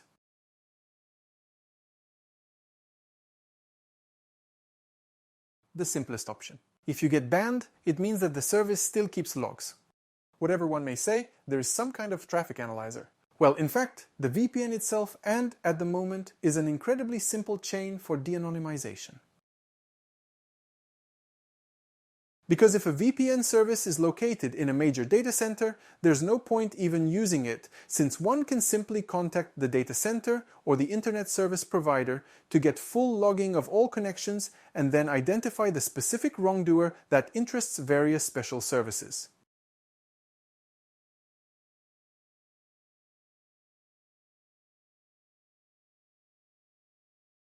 In addition, attacks such as traffic correlation now or junk traffic, including if packet fragmentation, is incorrectly configured on the VPN service. And many different interesting and incomprehensible and not very interesting technologies applicable to this and, let's say, to this technology of anonymization. Again, this technology of anonymization, yes, maybe 10 years ago it was cool. Maybe, although even then I constantly criticized her because, again, using a VPN for anonymity is like treating a headache with pills for constipation. The same efficiency, absolutely. But for users who go to the Checkers website and see that their IP address has changed, well, for them it's all manna from heaven. They believe that this is all you can do anything. Unfortunately, this is not the case. And when I conducted webinars on the open source portal, it was around 2017 we had an open webinar. If I'm not mistaken, you can find it even now in the open source repository on YouTube. There was a webinar about how we received logs from an ISP under the guise of special services from a VPN provider. I apologize. They wrote, and the answer came in 4 hours with all the connection logs. And they just wrote from the left mail. Well, that is, the domain was forged under one of the special services of Russia at that time. 4 hours passed. There is no documentation, no bureaucracy. It's simple. So, if there is any VPN service that wants, let's say, to remove the logs, it is guaranteed to be withdrawn.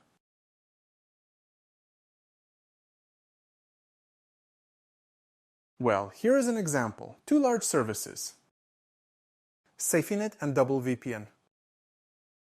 The servers were seized, the clients fled, and the owners are silent about what happened to them. Therefore, in fact, do not try to find something that does not exist on the market. The most you can buy is deception. And in fact, any service that does not cooperate with the authorities, it will have this sign on its web resource.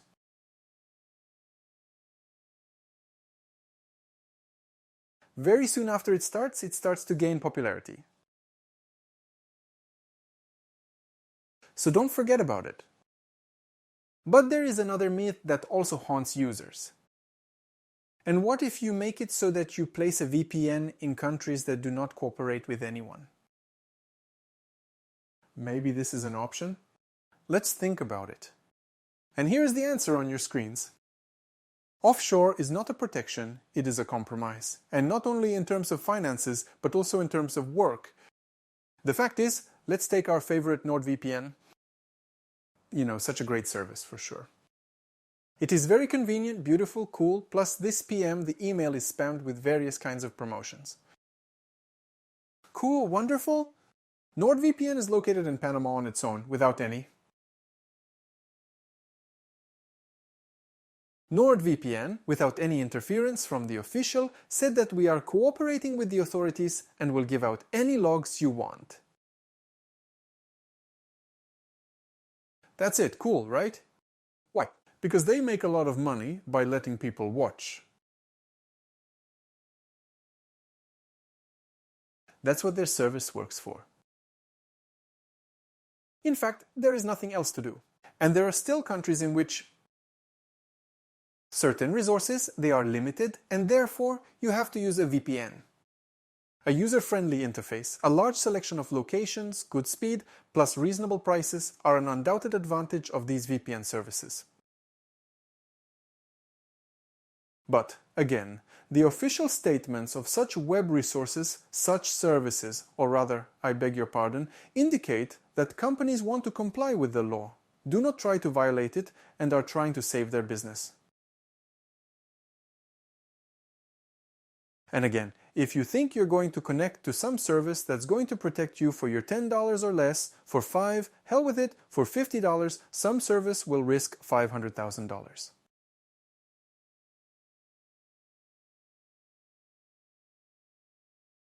Well, come to your senses, this will never happen. Therefore, stop looking for something that does not exist or exists only in your fantasy. Plus, any public VPN is, of course, a lack of anonymity, since a huge number of various kinds of de-anonymization attacks can be carried out on it, and of course, you can also request logs from the service itself, from the data center, or from the internet provider.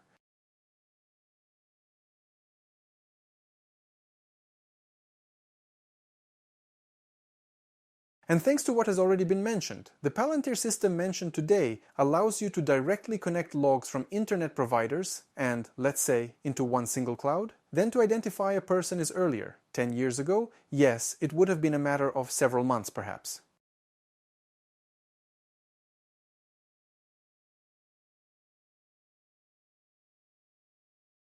If there are no specific logs, then now it is only a matter of a few minutes to several hours of full automation. If you are interested, we will hold an additional webinar on the capabilities of the Palantir system. Well, let's move on. What to do in this case? You know, here is me about a public VPN. I'm going to tell you an important story, but first, take a look at the next slide. Slide number 49. We have 90 of them. Well, in short, we're only halfway through the webinar. I don't know how you will endure it, but I think that we will talk for 3 hours today, that's for sure. And since Palantir, mentioned today more than once, operates in the United States, the European Union, and Australia, we need some examples closer to us, for example. And one of these examples is on your screens. The system is called Nautilus S from the Russian company Cytex. And one of, well, if I can call him that, probably, maybe he is even present here now, by the way. One of the developers, or one might say probably employees of the Cytex company. I have known him for a long time, for perhaps 12 years, maybe. Prior to that, he worked in another also state-owned company. So we, in principle, communicate with him using network technologies. And as for the SORM system, the system of operational search measures, he told me the whole story for the webinars, how it was built, and so on. And so, as a matter of fact, he introduced me to a system that I didn't even know about or heard of, and I think you didn't know either. The Nautilus S system, currently operating on all equipment of all Russian internet providers, including that linked to mobile networks and interconnect networks.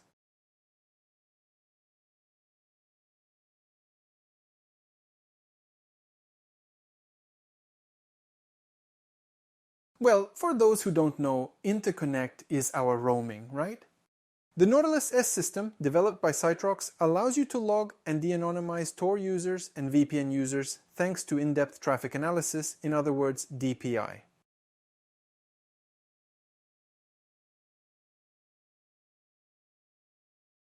This system is based on an open source project that I was given, and I'll give you a link to it now.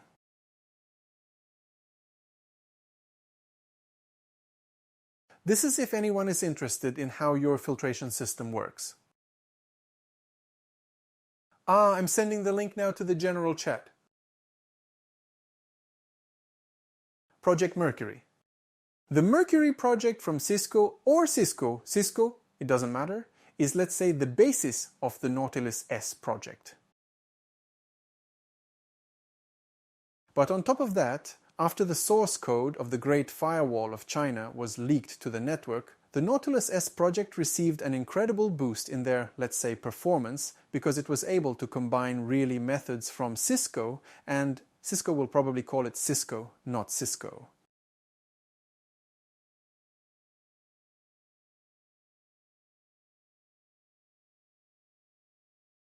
Cisco and, accordingly, developments from colleagues from the Celestial Empire.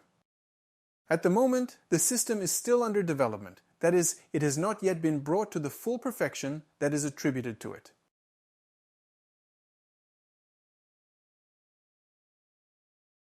but when it's ready, as developers themselves claim in their inner circles. Not for a wide audience. They'll be able to calculate absolutely any existing VPN, any current technology, and any tech that differs from real normal OS traffic.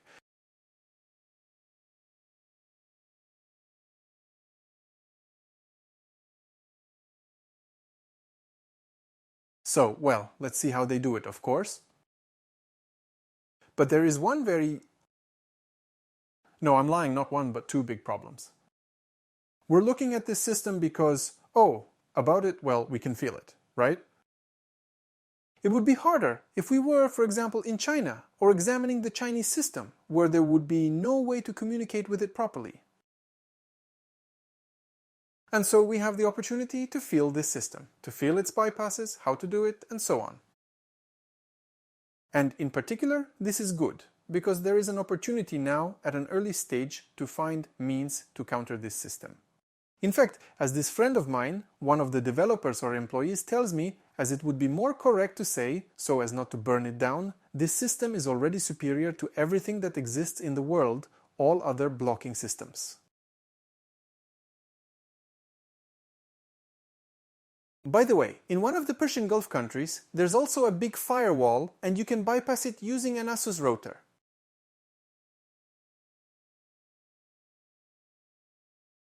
Yes, I myself was surprised when my colleague, whom I saw on the forum and did not know him in any way, managed to do this. Here, but this is so for the future. So, why are we interested in this? The fact is that the following methodology is now in effect in the Russian Federation. The use of VPN and Tor is an aggravating circumstance. In other words, if you are somehow taken by the ass in this country, or if you are still there, then the use of a VPN, Tor, will be an aggravating circumstance in your criminal case, because it will actually be considered as an attempt to hide or malicious intent.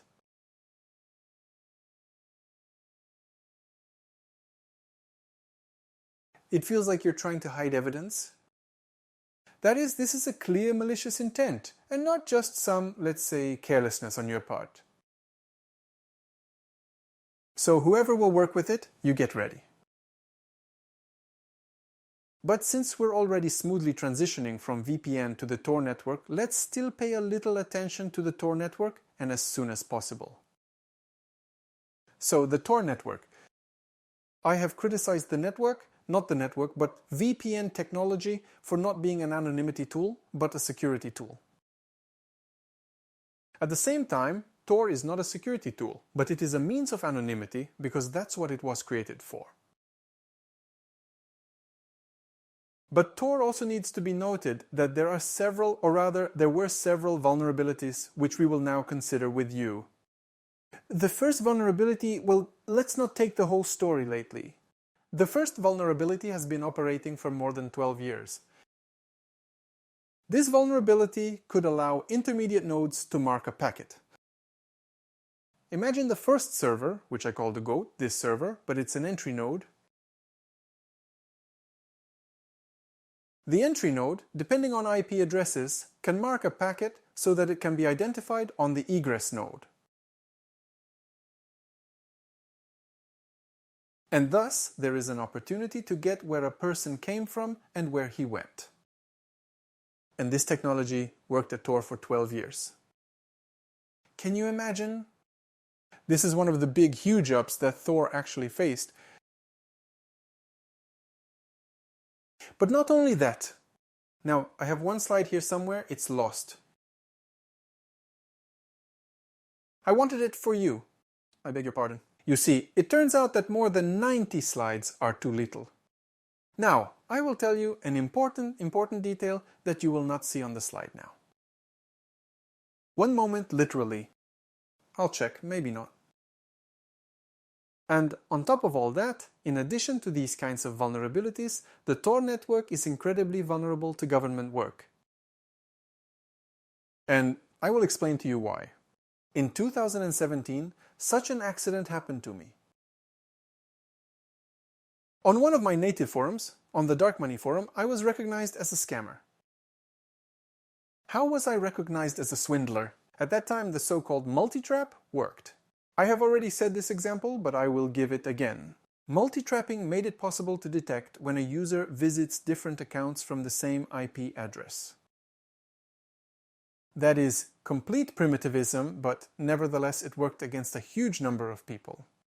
So imagine a dark forum like this, well, semi-dark, and nevertheless people were generally stupid, simple, well, just capettes. So here's an interesting point. I'll post a topic on the forum.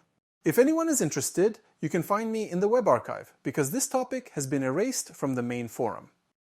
The topic is called Total Cleansing Number 2. And there, the referee was so mean, probably not getting any, he was always picking on everyone. And so, he publishes information that the T13 vector from one IP address was logged in with a dude who came in 2 weeks ago and cheated someone out of as much as $200. Well, a multi-trap can't lie. Well, that's it. That's it. They've arrived. Lava these fucking slippers to the enemy. It's time to go to the ban. But it wasn't like that. In this topic, then, they still held their breath. Well, the vector has been broadcasting here for several years about anonymity and security. Such a dude, and threw someone for $200. How will he get out of the situation? Is it really such a petty creature? But as it turned out, the situation is diametrically opposite. The fact is that people who at that time had deposits of 700,000, 300,000, a million rubles began to unsubscribe from this topic. They began to unsubscribe in this thread with the following words: "I'm not guilty." Next, copyright vector T13. But the most tricky thing began when there were 20 or 30 such people there. A riot began on the forum. Why? Because these people, they did not write these messages. They did not write them. So how did this happen? That is complete chaos on the forum. How is it that people don't write messages? They come in. What's going on? And then I told him, in 2017, I opened a fairly large number of Tor output relays and simply drove traffic from them. It was interesting for me to conduct such a performance. And thanks to this performance, I managed to get a huge number of forum accounts, from which then, in fact, I started with people. I began to log into their accounts with deposits. That is, I could withdraw these deposits, but nevertheless, I began to unsubscribe on the forum and everything became clear. And just the user who cheated another person for $200, I really went to his account, here. But more precisely, there was such a situation that I entered from the node from which he also entered. Well, that's what it is. I even still have, in my opinion, his account remained somewhere in the records. Even though it is banned, but nevertheless. Well, why did I say all this? There is another attack, unfortunately, about which I do not have a slide now, but I write it in the general chat. Like 17? It so happened that in this same year, 2017, a self-taught researcher using Amazon AWS managed to set up about 300 Tor servers, including exit relays, middle nodes, and entry servers, and with this achieved a huge percentage of user de-anonymization.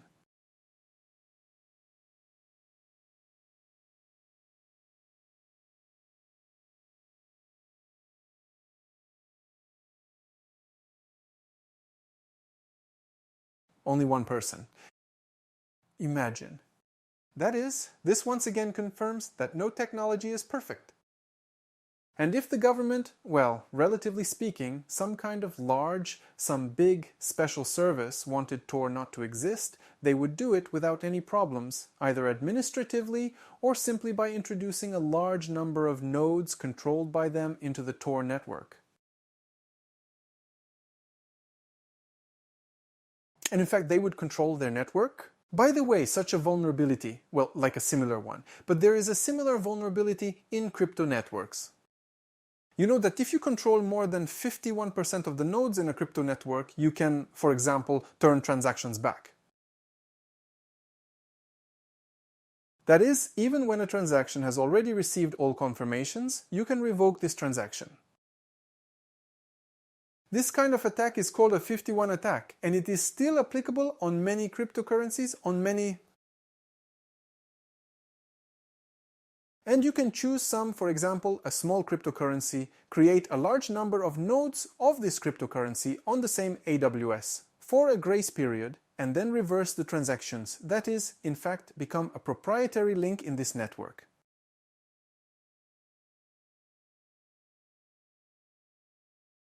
This, of course, can be used for an epic scammer, but I do not recommend you to do it. We will get to know you about cryptocurrencies a little further. So why am I saying all this? There are many options for how to ensure your anonymity. It can be provided with a VPN, Tor VPN, it can be provided with various alien technologies and so on. But there is another simple option. You can come to me for a consultation, which costs as much as $1,000 an hour. This is my standard rate, and I will help you accordingly. I'm sure you've started to get angry with me now after I said that. Therefore, I will now make you the most fit, which I promised at our New Year's webinar, which I held with Pavel Kavsky. That, somewhere around the beginning of January, I will have another author's product of mine, with which I will now devote 2 minutes of advertising to our webinar and move on. But I want to introduce you to it. On the web resource Detect.expert Academy today, I published a universal constructor. What is it? I was annoyed by the fact that people sometimes try to shoot sparrows from a tank, but at the same time then go to war in underpants.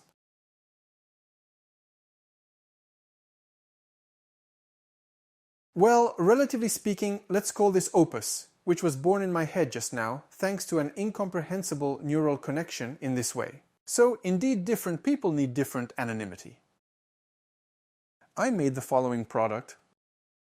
This product is a set of scripts and a set of scripts, instructions, an algorithm, and video tutorials that allow you to create any bundle that you need.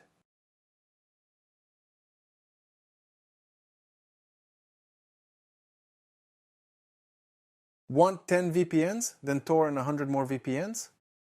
No problem. Want to secure yourself from the Great Firewall of China, from the Nautilus S system, using this product? You can do this without any problems, as we support the Hysteria protocol and also plan to add the mask protocol in the future. Not to be confused with the ketamine mask, you can create any bundle for yourself as you want. Plus, there is a regime, another very important one. This is a mode for creating remote desktops on Linux servers. But beyond all that, you have to understand that there are standard products. Standardized, right? Why is this product better? And I'll tell you how. The first advantage is that this product is completely, 100%, made according to CS standards.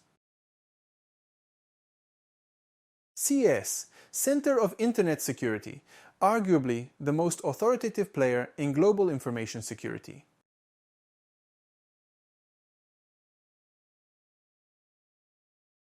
CES regularly publishes information security standards that certain devices, servers, or technologies must comply with. This software product of mine has a benchmark, an official benchmark from CIS, which shows how secure your servers are. Spoiler: protected to the maximum.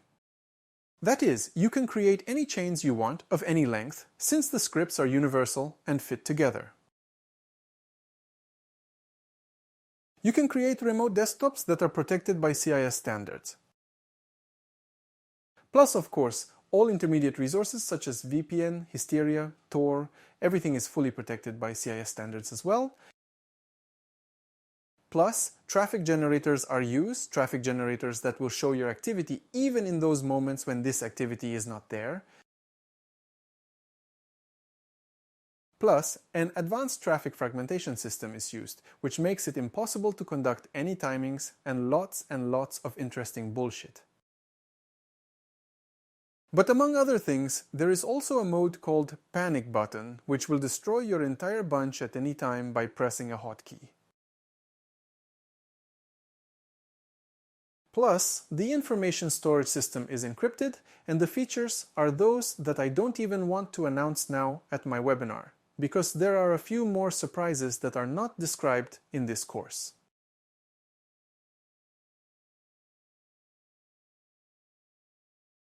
Again, everything is bought by one archive. Each script comes with a recorded video tutorial that allows you to show a demonstration of how to work with it and how to set it up. Plus printed materials, and that's it. Everything. Everything is packed in a very convenient package. So I recommend it to you for my part. Of course, I am completely drowning for my product because I have not found anything similar on the market, and you will not find it.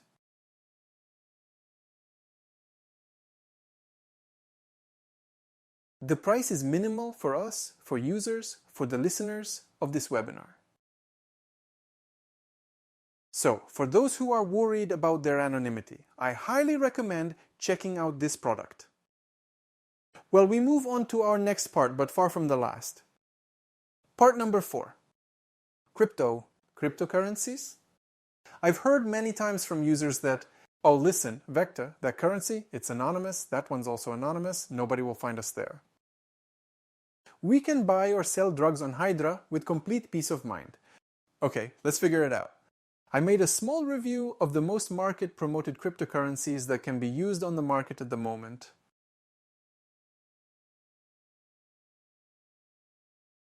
Our first currency is the Zcash currency. Oh, and before we start, I want to immediately point out the second line in the Chainalysis data. Chainalysis is a company that is engaged in professional OSINT in the field of cryptocurrencies. That is, in other words, professional de-anonymization of transactions and users of cryptocurrencies. So, Zcash, the anonymity of which is not enabled by default. According to data conducted in 2023, this is an official source, 85% of transactions were disclosed because the users themselves disclosed these transactions themselves. They didn't use an encryption system because they didn't need it, or they wanted to process the transaction as quickly as possible. Zcash can now be found on quite a large number of drug forums. It is not clear why, but this system is very popular in drug trading, and in drug trading mainly in the CIS. If you know such forums, then you have probably come across the opportunity to pay with this particular currency, although in fact its anonymity is comparable to, yes, the anonymity of Bitcoin, relatively speaking. 15%. Why is this a problem? 15% plays the role of a small protected pool in this case. The number of Zcash users is currently not large enough for the 15% shielded pool where transactions are mixed to truly cover all transactions.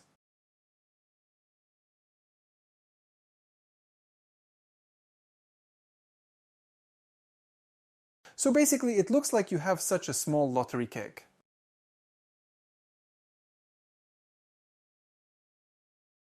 Or, you know, this is how the draw is conducted.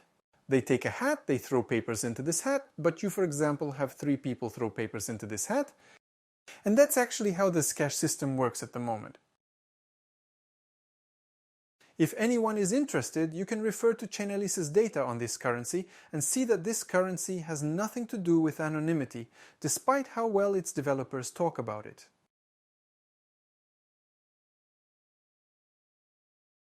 The next, no less popular currency is the Dash currency, digital cash. This currency allows you to enable the so-called private send. If this option is enabled, there's a possibility to use a mixer-like system, meaning coin join, not joint.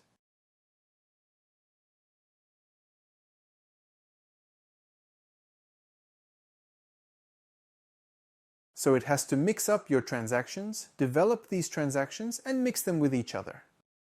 It's essentially just an on button for the mixer, nothing more. That is the same mixer that we can find now on many forums, and is not fundamentally different. This system, through the sole use of CoinJoin, claims to achieve some unclear level of anonymity.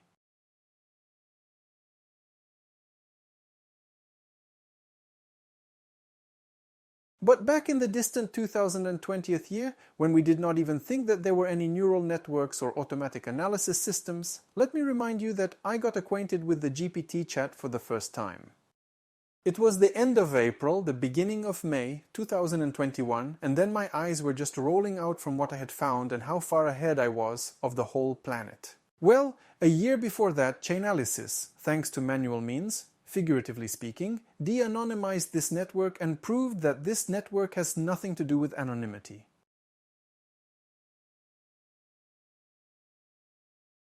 That was 5 years ago. Now you can imagine that this is again not a trusted currency. Dash, to be honest, I've rarely seen it. I specifically looked at the drug forums of the CIS. I could rarely see where this currency was. For some reason, I very often found it on various forums for the sale of accounts. Well, maybe some certain specifics. The next cryptocurrency, we will have a few of them here. I've chosen the most popular ones, the ones you asked the support about. Verge. You probably haven't even heard of such a currency, but nevertheless, they position themselves as the most private. There is no more private cryptocurrency in the world. In fact, it's just a network that goes through Tor. That's it, there is nothing else there at all. That is, the same fork, figuratively speaking, if you can call it that, Kryptons will now throw me poop. A fork of Bitcoin, let's call it that, but only the traffic is routed through the Tor network or the I2P network. But the I2P network is so small and unsuitable for this that I understand that they work most of all through the Tor network.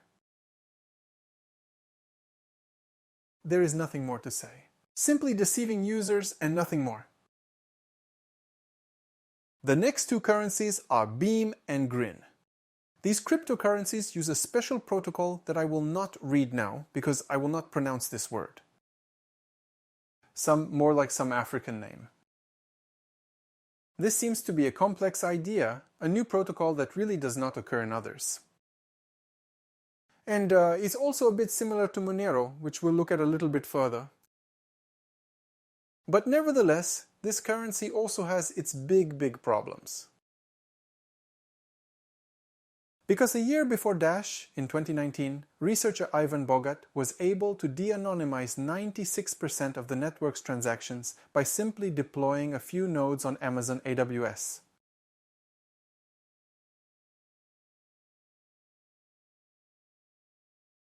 All these studies, all the information that is in this video, it is publicly available.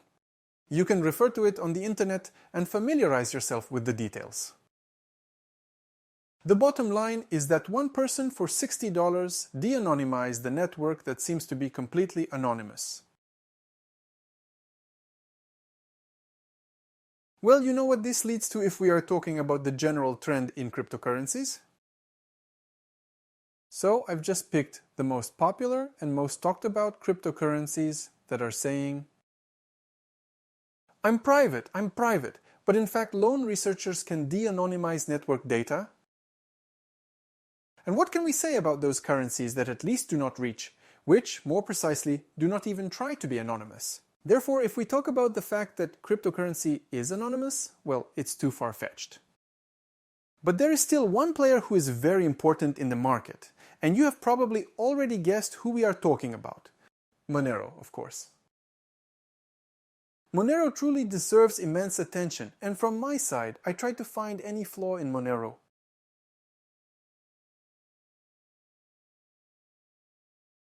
I found it, by the way. I will tell you about it a little later. But it was virtually impossible to find something from the technical side. All transactions look the same. Privacy is enabled by default. And if we get access to these transactions, how they differ from each other, they will not differ in any way. Plus, it is not known who the sender is, it is not known who the recipient is, and it is not even clear what amount is being sent. That is, among all the currencies that I prepared for this webinar, I watched them, you sent them with support. I climbed the forums to find some currencies that are really anonymous. Alas, as it turned out, none of them, except for the Monero currency, is such. But do you know what confused me? Do you know what confused me about this currency? Just one thing. One very simple thing is the creators of this currency. I don't want to accuse anyone of anything bad now, but the creator of the currency seems to have been sentenced, or is already being sentenced, to 20 years in prison for some offenses that he committed in the early noughties.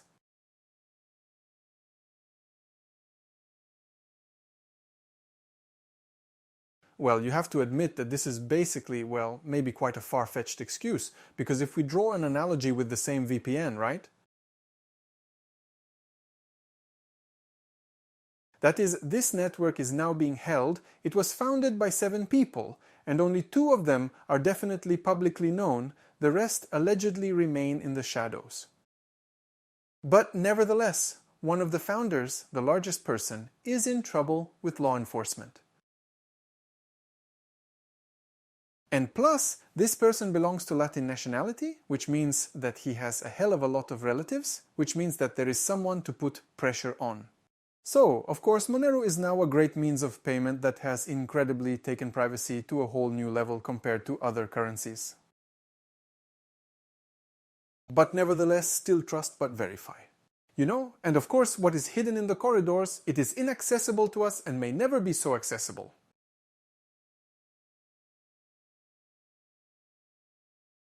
So if we look at our cryptocurrencies that we have available on the market right now, the first place is certainly in the highest privacy, in the highest degree of privacy, belongs to the Monero currency.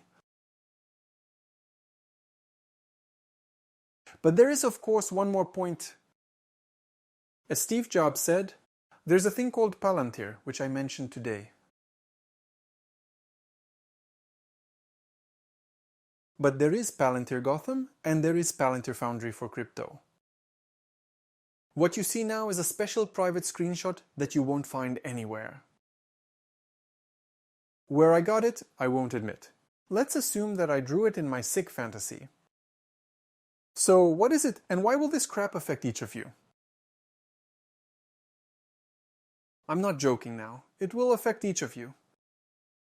It will affect me as well. And it will touch us thanks to the next crap. Attention to the screen. De-anonymization. I love Europe. Everywhere you look, there's shit. And such shit surfaced again. The DAC Directive System Administrative Cooperation Directive number 8. The new EU directive on tax transparency of crypto assets, which started working, do you know when? On the 1st of January this year, I just started working. And what does this directive pursue? Close. Here, I didn't even finish writing. Close, just close, that's what she pursues. Close gaps in crypto reporting, prevent tax evasion, and ensure automatic data exchange between EU countries. Looking ahead, I will give a spoiler. Not only the EU, not only the EU. And now you will understand why this system will lead us, well, if not to the collapse of the crypto, but to big problems for sure. Essence. These, I won't speak ill of them, but the people in power in the European Union decided they didn't have enough money. And they, of course, need to introduce some additional tax from somewhere else. Air tax, sun tax, and so on. And so they introduced an allegedly good tax on cryptocurrencies. We do not yet know what the tax is. I'll give you a hint in a couple of slides. How will it work now? All cryptocurrency exchanges, all brokers, custodial services, wallet providers, NFT marketplaces, DeFi platforms, applications for staking, and I would also like to add here, currency exchange services, of course, currency conversion services, of course.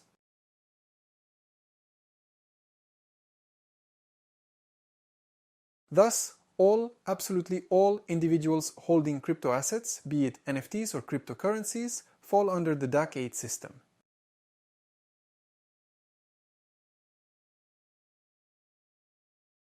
And the DAC-8 system works as follows. It is necessary for providers, any entity working with data or currencies, to report all their transactions and those of their counterparties to the tax authorities.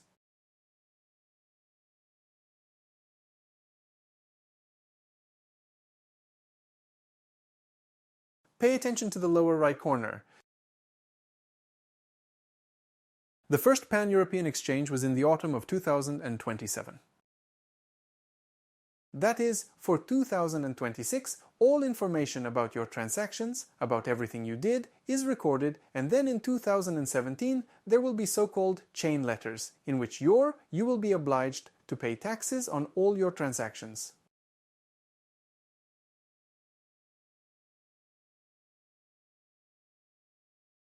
That is, the transactions were a year ago, and you will still be forced to pay for them. And here is the tax rate that you will have.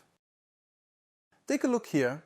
Our beloved, or rather my beloved Netherlands, 36% of your...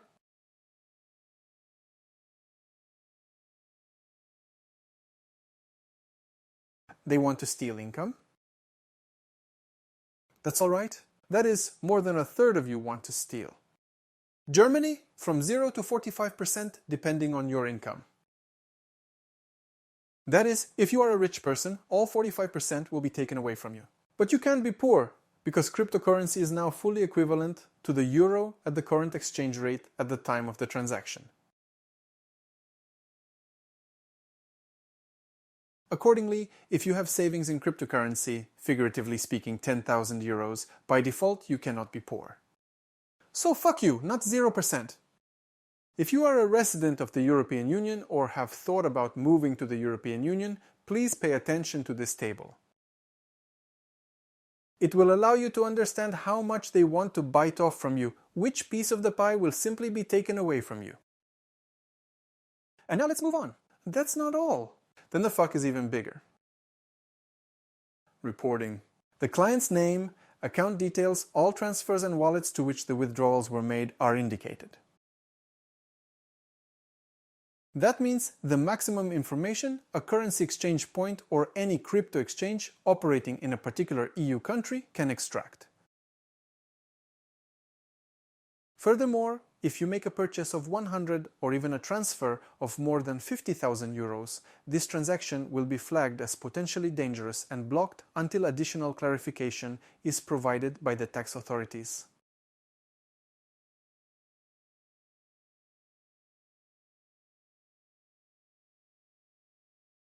Plus, this system works in the US, UK, Canada, and Australia as well.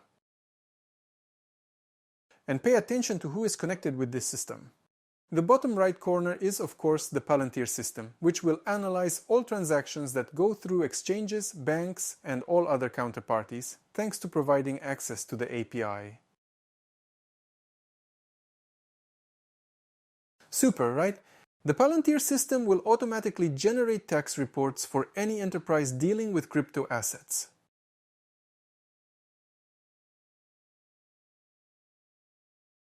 So, in fact, there's a supposed user value because crypto transactions are equated to banking operations.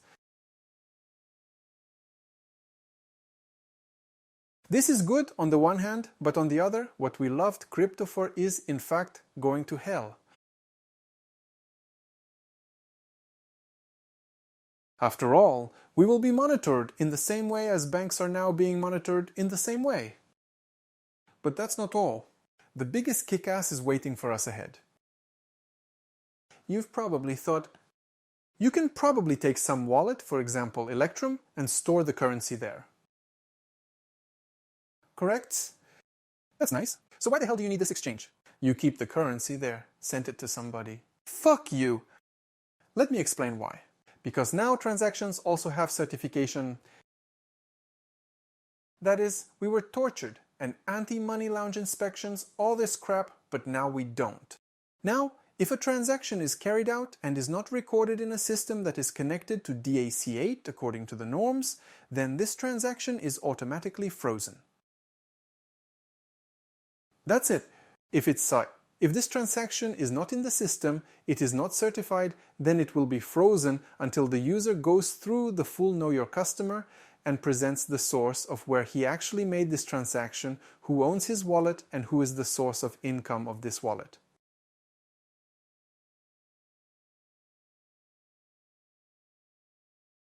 And the worst thing is that if you think that this will affect only Europe, then I want to tell you,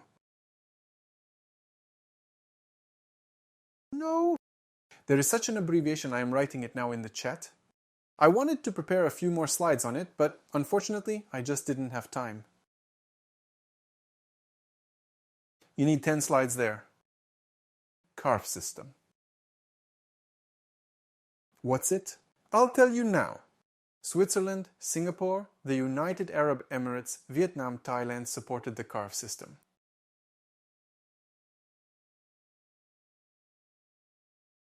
They begin reporting starting from the 26th year. In other words, I am now in the Emirates, and my crypto transactions are already subject to reporting. But the CARF system, which is more focused on the Middle East and Southeast Asia, will be implemented, or rather, sort of so to speak, will cooperate with the DBSC system for a complete global crypto exchange around the world starting in 2028.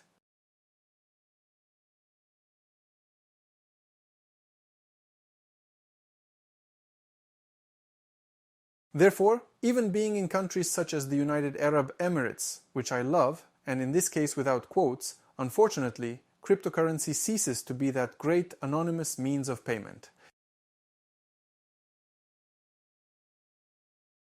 You know, by the way, another interesting point. I didn't know how to depict it here on a slide, but according to the documents that I read regarding the DBSC system, the European one, they will dig into the past.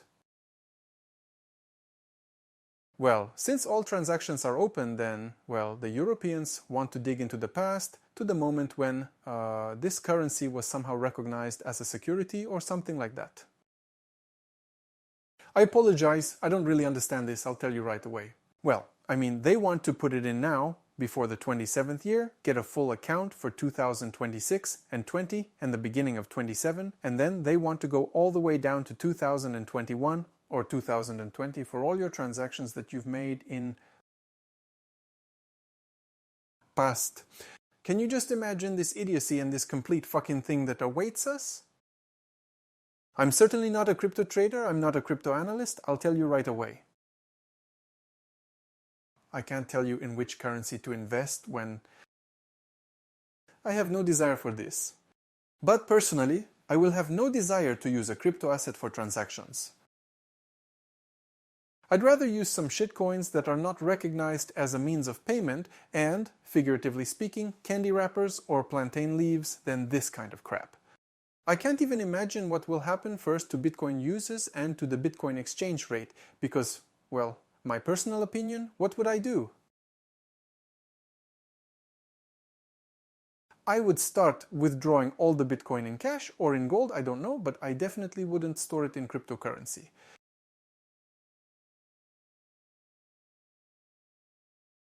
Or he exchanged it for some, I repeat, some shitcoins. But you know, on my own behalf, I want to say that the market does not tolerate shortages, and if such an ass happens with cryptocurrencies, then no one excludes the moment that some single mathematician or a whole government is already sitting somewhere and churning out a completely new technology, which will be called, for example, not CryptoCoin, but Quanto coins. Yes, for example, why? Built on some quantum cryptography. Why not? This is me, from myself, small thoughts. So just take note of the fact that chain letters may start coming. The Russian Federation is not immune to this either. Ukraine will run ahead of the rest of the planet in order to raise as much money as possible through this magnificent, absolutely legitimate, and most importantly, honest operation. Well, we move on to our next part. Soon we will finish our main part and move on to answering questions, most likely. A lot of times, users asked me to produce, or rather not me supports. They asked me to analyze some myths that are still circulating on the internet. I'm surprised that some of these myths are still alive. This is purely a surprise, but nevertheless, let's analyze them now. Myths and legends of the ancient internet. The first myth is an anonymous SIM card. Yes, unfortunately, I'll give you an example again, my favorite dark money forum. Sometimes I go there, quite rarely, but nevertheless. And I wanted to handle this issue. I think, are there really still people who sell anonymous SIM cards? And, there is no limit to my surprise, but indeed there are such people, and you can go to the forum and buy yourself an anonymous SIM card. Cool! But let's take a look at how it works. An anonymous SIM card can be bought without Know Your Customer. You can go in the passage to buy a prepaid SIM card on exactly the same terms. Well, what's the point? Her level of anonymity is such that you can draw a Guy Fawkes mask on her with a felt tip pen, and that's it. That's her entire level of anonymity. In fact, what the promise such dealers is the absence of wiretapping, the absence of billing. It is impossible to do anything. My neural network glitched here, writing all sorts of nonsense. But I will now tell you where it all came from and how it all works. None of this is possible. This means wiretapping is possible, billing is possible, and you'll use the same cell towers as other SIM cards, absolutely identical, no difference.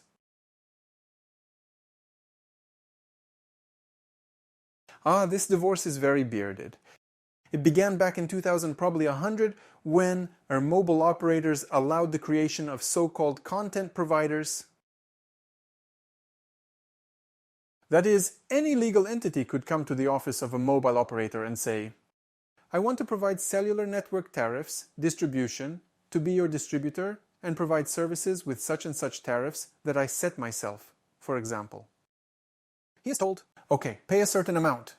Here are the SIM cards you want, what kind of registration you want, and so on. And in fact, SIM cards could be issued, starting from 100. But in addition, such a scam appeared a little later. When I started with AliExpress, I worked on ancient SIM cards, still on 2G networks. And with AliExpress, when people started ordering SIM card duplicators and just took a physical SIM card, it was duplicated and could only order some other print on this SIM card from the Chinese. And that's it. But in fact, this is an absolute divorce. But this is so for the future, for those who suddenly want to buy an anonymous SIM card. Payment via cryptocurrency. Anonymous. Myths and reality. As we have already understood today, if we are talking about the anonymity of cryptocurrency in our current 2026 year, then you can use only one cryptocurrency. This is the Monero cryptocurrency, which really provides a sufficient level of anonymity against all intelligence agencies. And there's one more important point I'd like to share.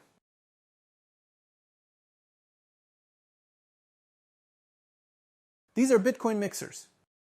Bitcoin mixers can actually be found on forums now, but you need to understand that this is the example that I gave when, for example, 3 people threw one piece of paper into a hat and stood looking at each other. Well, that's pretty much how Bitcoin mixers work. Even if you pour 50 or 100 Bitcoins into this Bitcoin mixer, it can still be tracked without any problems.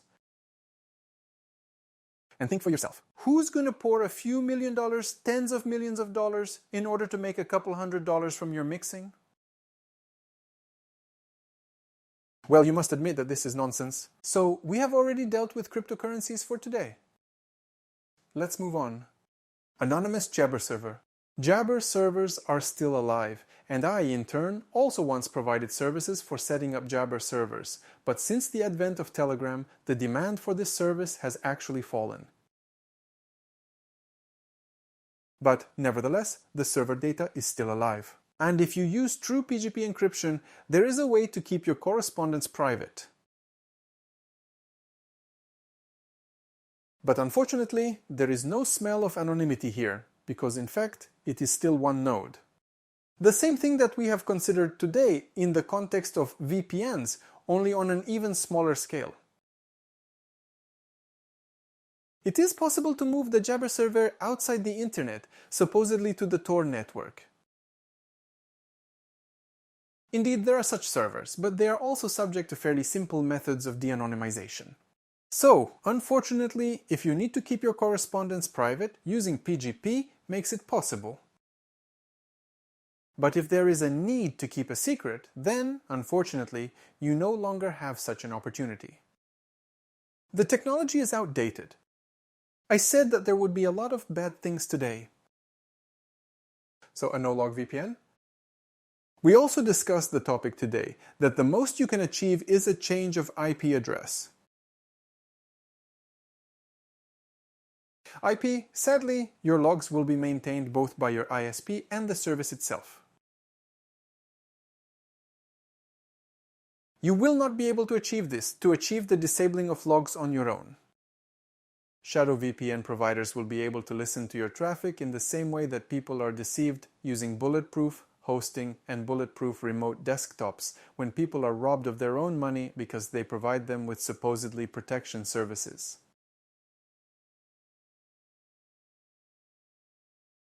So, alas, no matter how you slice it, VPNs are always a problem. Always has been, is and will be. It's a security feature, but it's never been a means of anonymity. Are triple, quadro VPN anonymous or not? We've covered a regular VPN, but we haven't really touched on double VPN, triple, quadro, octo VPN. There is no difference. The de-anonymization system, VPN chains, is independent of the number of servers within it.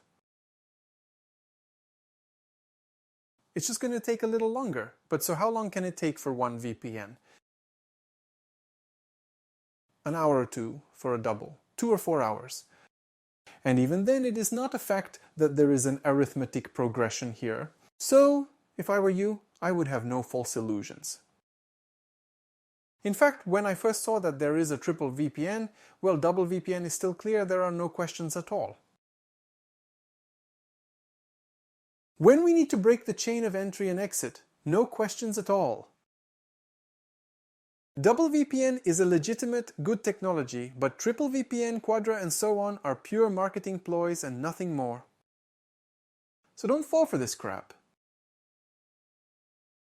Well, and secure Android smartphones. Here I would like to develop a lot on this topic. The fact is that, as I said, we have such a project called Balaclava. One of the users expressed himself very badly about him in our chat, but I understand since each person has his own story of acquaintance with a particular project. I personally met this company when in 2015 I made a report on the forensic analysis of ramcasts. When it is possible to find out everything that is on your computer in full, keys, correspondence, passwords, and so on. I showed this at one of the hacks conferences in 2015, but then many times I showed how you can open, for example, a VeraCrypt or TrueCrypt crypto container with the help of such software. And in principle, this is not something difficult at all. But the software from Balaclava has now gone much further. I mentioned Balaclava in the announcement for a reason. Again, we had a very large webinar. If you are interested in forensics, please write in the reviews, and I will hold this webinar even next week. Essence. Balaclava has learned how to break AES encryption, and accordingly, now these simplest techniques that are used on smartphones are actually useless.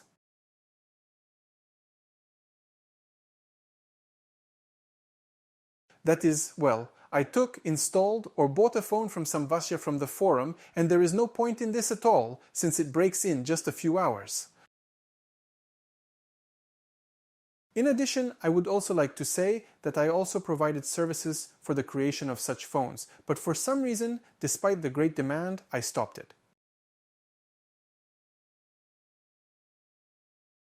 And I will explain to you why. I've always had 3 flagships, 2 flagship models and 1 such semi-flagship.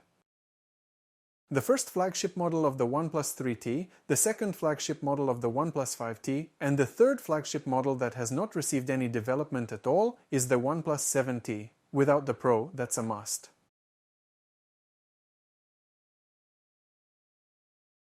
The fact is that only these phones made it possible to implement truly full system, full disk encryption. All the rest, due to their architecture, did not have such an opportunity. And with the OnePlus 7T, I expected a great success, of course, but unfortunately I just didn't have the opportunity to find enough devices on the market.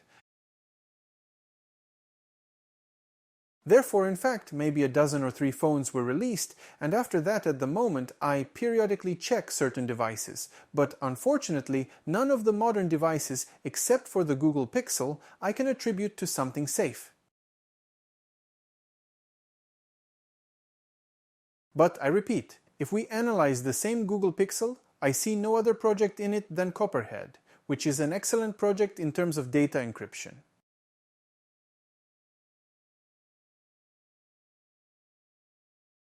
But unfortunately, the project is still closed. What's inside? Alas, we don't know. There was also a project from Silent Circle. These are the developers of PGP encryption, but unfortunately, the project appeared, existed for a while, and then it died. Therefore, at the moment, I cannot recommend implementation on any new phones. The most that can be done is to return to the old models. If you're happy with the OnePlus 7T, for example, then you can... There, by the way, the camera comes out from above, very cool. And by the way, for safety, this is very cool, because your front camera will never take you off without your knowledge. So, we have dealt with those popular questions that users sent. Let's delve into another small topic and move on to answering the questions. An important topic, since there may be not only Vector, there are other people who provide services in the field of information security. And from the height of my experience, I am not afraid of this word, I would like to tell you how you can find the right person you can trust, who is the kind of person you need to run from. Because during my experience, I have met a huge number of such people and a huge number of different kinds of cases. So, just for a couple of minutes, such a half-joke system. The first thing that should be such a red flag for you is from your specialist, whom you found on a forum somewhere, and so on. I will not talk about the masks of anonymous people now. Yes, it is already more or less clear who you are dealing with. But the first sign, I'm telling you, you can remember this once and for all. You will remember me in another 10 years. This is a team. The team is our everything.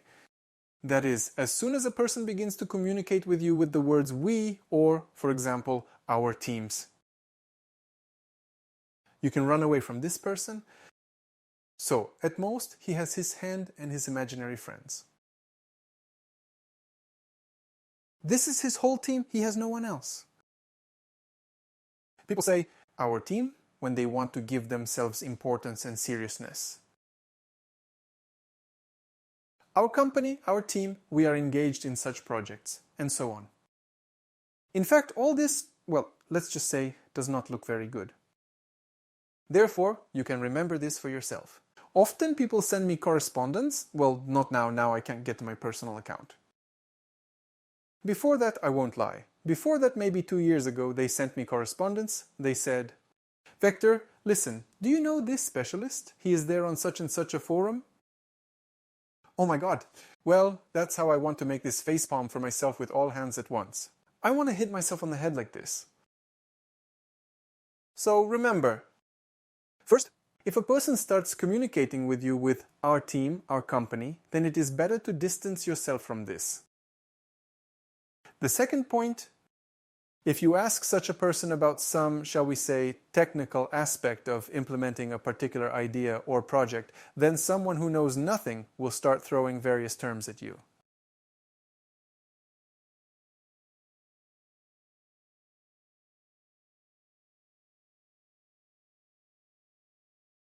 It used to be more difficult, of course, because GPT chat didn't exist, but GPT chat also needs to ask a question correctly. Because, for example, in most cases, I can, at least for my topic, know when a user is using GPT chat in a response. In fact, such a person will want to bombard you with various terms to give themselves importance. And there was such a wonderful film from '56 called Chasing Two Hares.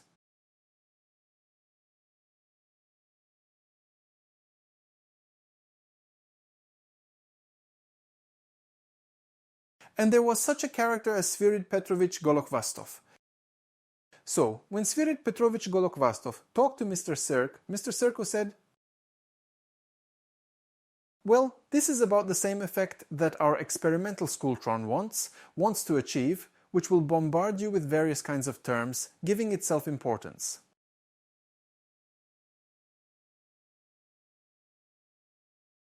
The third point, again, is also from practice. How to tell a real security expert from a fake one, a dilettante?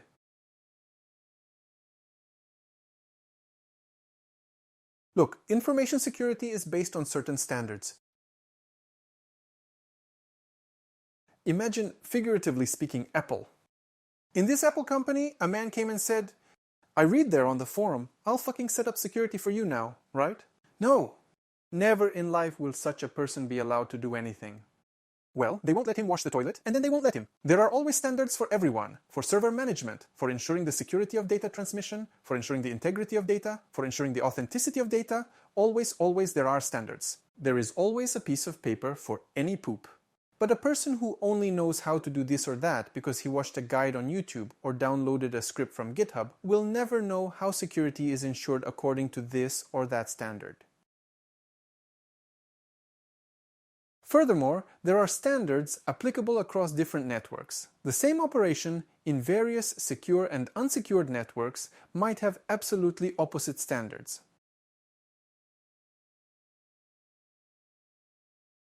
Well, not opposite, different. Beg your pardon. Therefore, the most that he can say is that I do not work according to the standards, I improve them on my own. Well, let's put it this way. If someone tells you this, you know that you have a charlatan with a probability of 136%. Let's move on. Education. This point is actually a little optional. In fact, there are indeed a large number of people who have learned on their own. I won't speak ill of them because people do learn from courses, then pass technical assessments, and additionally receive diplomas such as ethical hacker certifications or other similar ones.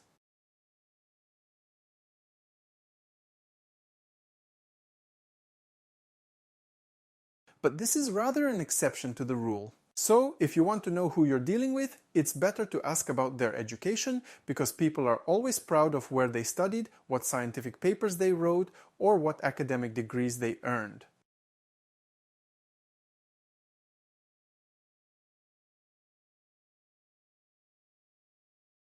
For example, I reported that I received a PhD. I'm content. At every convenient opportunity, I now write PhD in my status, or if there's no PhD, then DR, doctor. Well, yes, that's the fetish of narcissistic narcissists, let's put it this way. Well, our last point is when a person is incredibly busy. You write to him. He is incredibly busy, but at the same time, he is very much looking forward to a message from you, since you are the only one who has contacted him in recent months, and it is not clear why the hell you have approached this person. Therefore, these are 5 slightly humorous, but nevertheless taken from real life, facts. They give you the opportunity to save your nerves, finances, and not fall for various kinds of charlatan school children.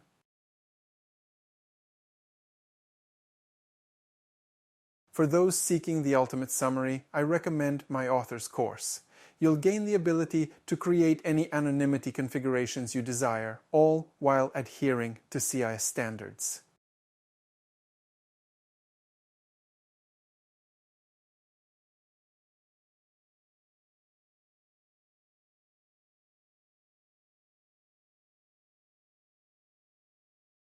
Only higher? Well, I don't even know what can be even higher. So, thanks for your attention. You had a Vector T13 with you?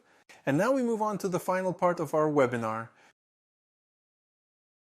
These are answers to questions. By the way, today we are setting records with you. Our webinar has been going on for 3 hours. In just 2 minutes it will be 3 hours. Let's probably take a little break now, literally 3 minutes, because I've been talking for 20 hours and I think you'd like to make yourself a cup of tea or open a bottle of beer too, and we'll go on to answer the questions. I'll tell you right away, we won't be long. Well, it will take us about half an hour. Questions, I'm looking at it now, I'm just scared. 383 questions. There, maybe of course, there is still such a flood, but it terrifies me. I hope you enjoyed this webinar. So, 3-minute break and we'll be back. And now you can do it in a more relaxed atmosphere, when those people who have been waiting for the main topic have watched it and can already go about their business. Someone sleeps, someone walks. Well, we continue. I will be happy to answer those questions that you asked in our chat. The first question, a question from user Jane. Hello, Dimitri.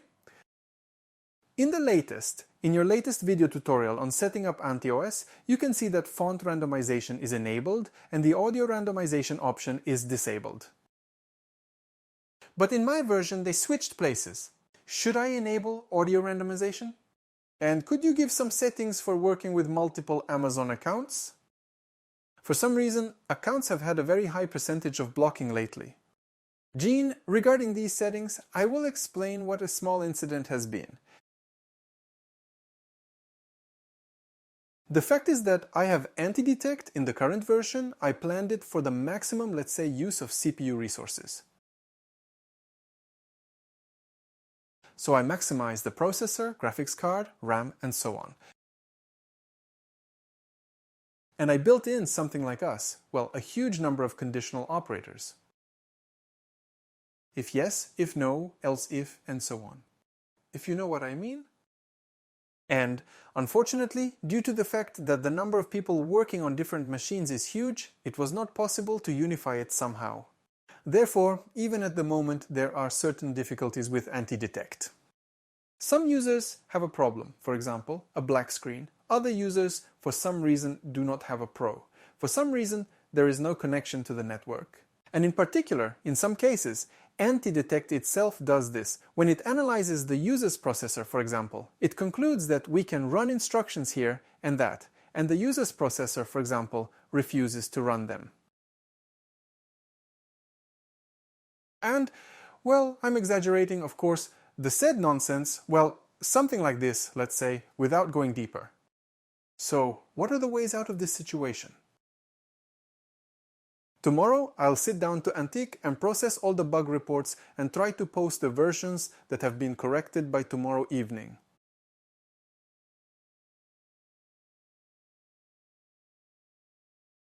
In fact, I didn't get very many bug reports, literally less than 10 pieces, which by the way is quite less than in normal times, but nevertheless, they need to be considered.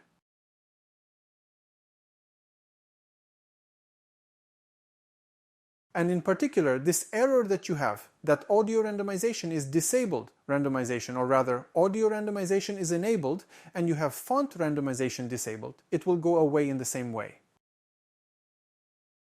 Therefore, whether you are a Patreon user or a personal user, I advise you to wait until tomorrow's update.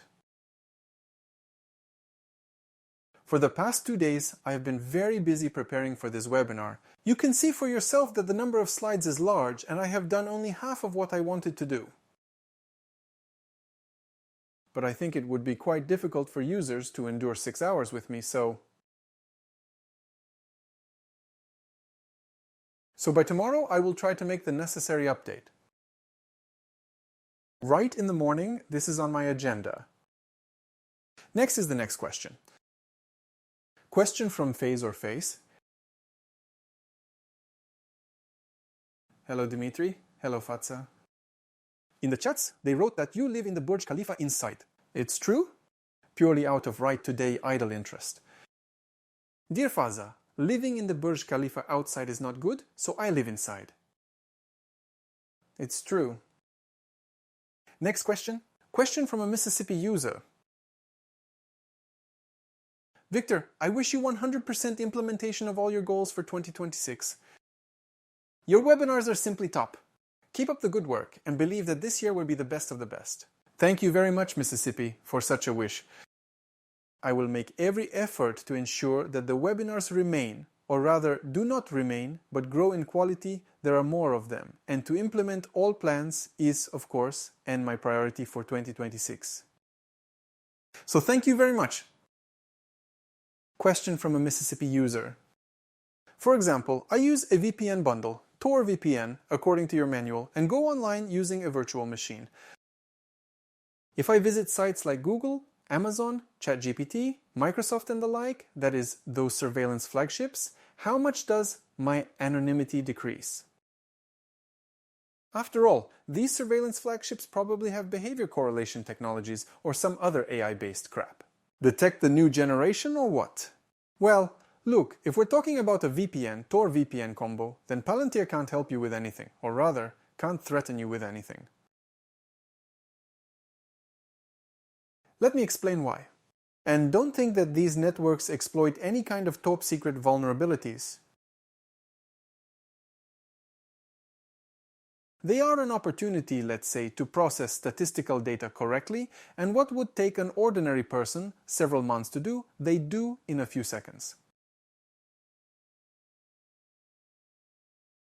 This is their main difference. Therefore, it is not a problem to compare network traffic at the input and at the output. But if you take and break your C-chain with Tor, then, well, in fact, if you look separately at VPN, you can denon without any problems. Separately on Tor, there are also options for denon, but when all this is combined, in this case, I don't see any way to de-anonymize you.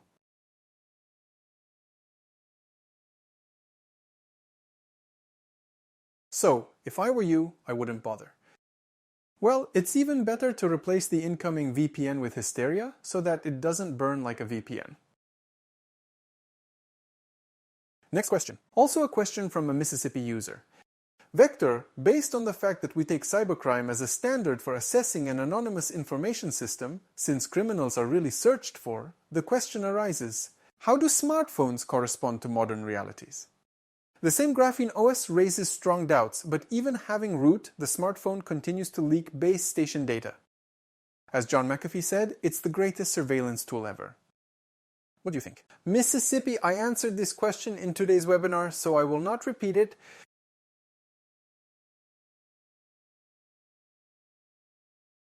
But, in my opinion, at the moment, there are no systems. Except, well, in this case, the Graphene OS that you are talking about, it is from Copperhead. Is that right? Correct. I only single it out as safe. Well, again, look, I'll reveal, let's say, a secret, a damn big secret.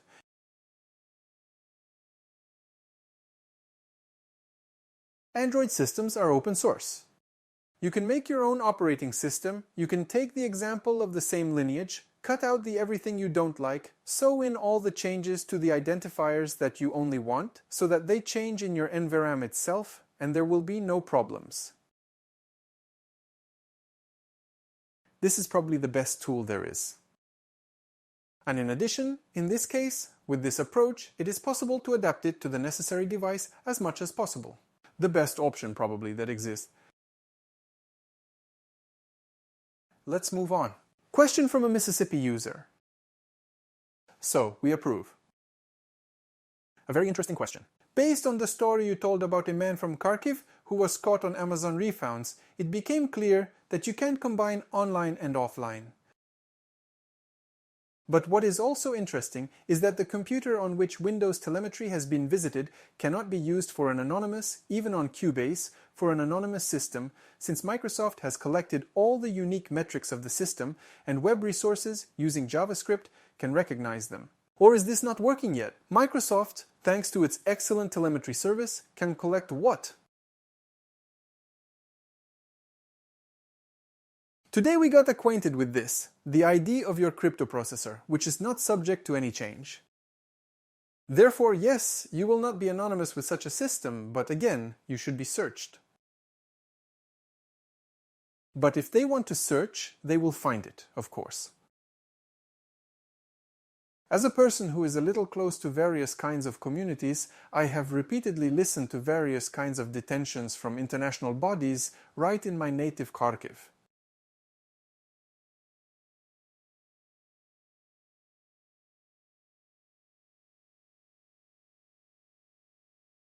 So if they want to find it, they will find it very quickly.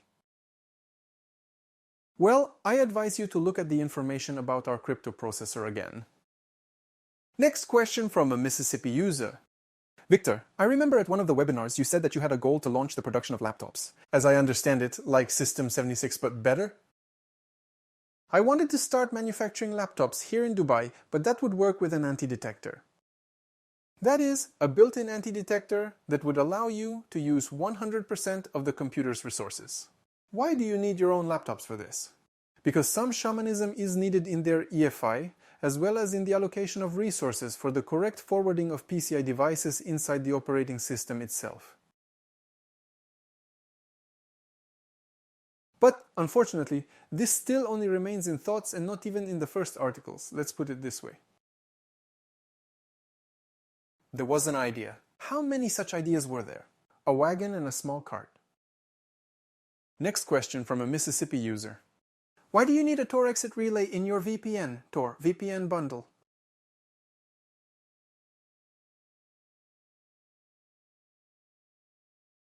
You can do it in such a way that the incoming VPN routes the traffic through the Tor network, which then gets in... No, wait, look, now it's already confused.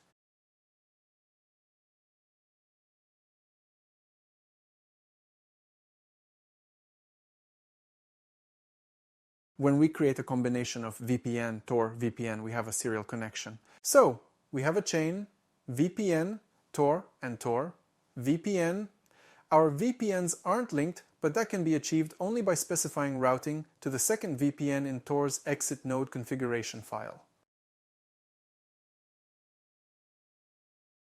Otherwise, if, for example, you connect a VPN to another VPN, but traffic goes through the Tor network, the second VPN will see the first VPN's IP address. This VPN channel will simply be encapsulated within the Tor network, rendering it an utterly useless endeavor.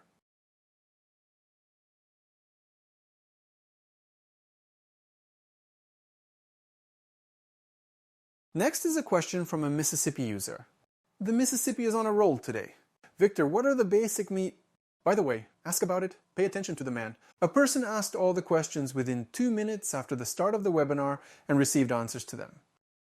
So I recommend that you do the same thing, because it is quite difficult when you have spent 3 hours of a webinar and, for example, devote 2 hours to questions. Now Mississippi asks, Victor, what basic measures for anonymity should be implemented for the average person in 2026? Mississippi, I hope I answered today in our webinar, but first of all, of course, I would pay attention to our network and financial parts. From my webinar, I can say that these are probably the 2 most basic such aspects. Because even the same crypto processor, it will not be so important if they do not know who you are. They won't arrest all crypto processors in the world, right? It's like searching not even for a needle in a haystack, but for, I don't know, a spit in the ocean.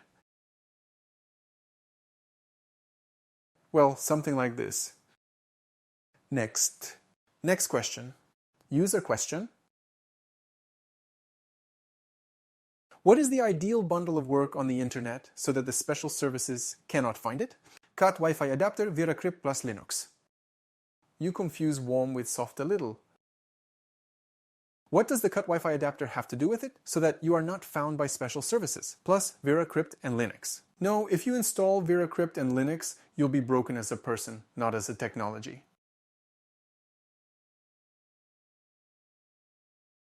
Because the methods of psychophysical influence crack a password of up to 200 characters.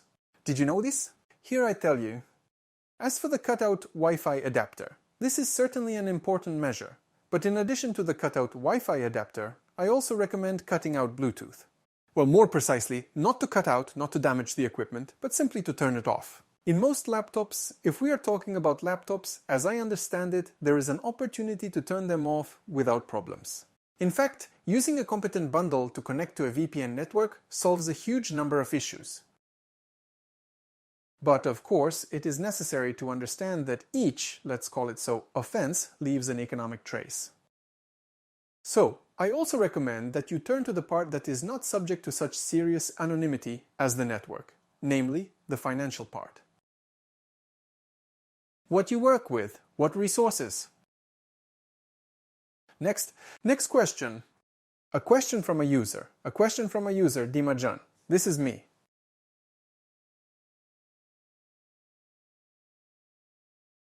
Just a moment. So, hello. Hello, David. David asks, last time I asked a question about the neural system, but did not specify. It is not news that even primitive offices create a social rating based on all possible data. Yes, absolutely. In more advanced people, the neural system works with AF. For simple offices, is like a rent from a third country. Yes, you are absolutely right. But in the end, it is not news that there is consolidation between big data, although not completely. For example, Google takes data, but not everyone responds yes or no, but purely globally by internal IP fraud or not.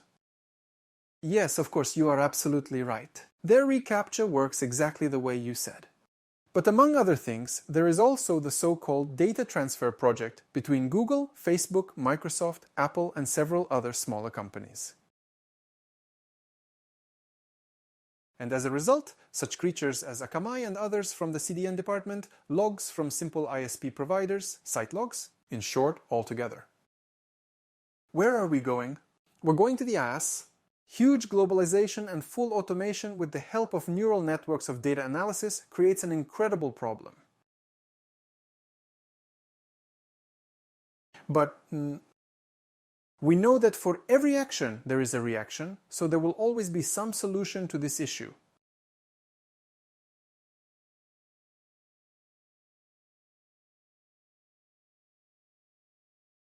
I think that you should not worry too much about this.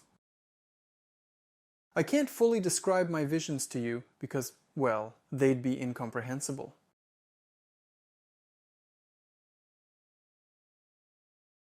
Now, in 2026, they will be incomprehensible, alas.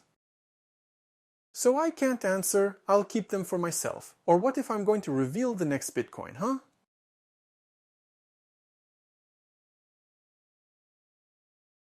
So, by the way, it means, about your answer in the last webinar, I will say, 3 years ago, I created my own neural device for face replacement, and I know almost everything that is available on the market. Super respect, cool.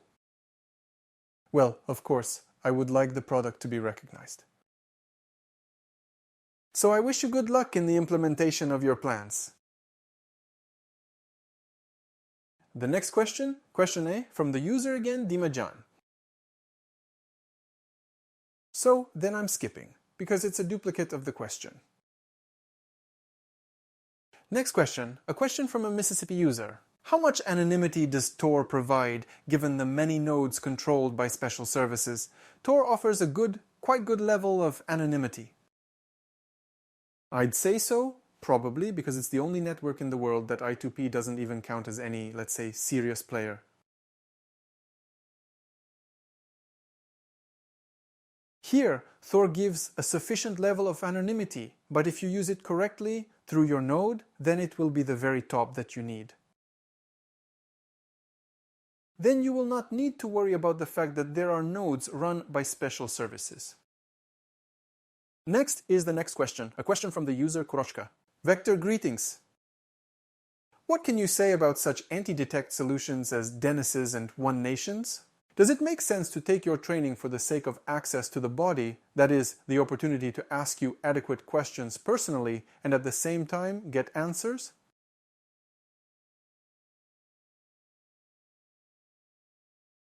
Innovation, I know that product, a Romanian product that also affects virtual machines. Here, but the simplest option, if you want to learn more about this product, ask this developer to run tests to identify virtual machines.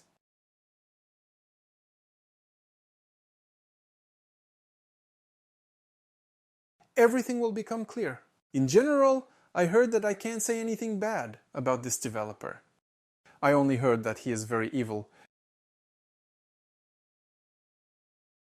Something in his life, maybe it's not going well with him, I don't know.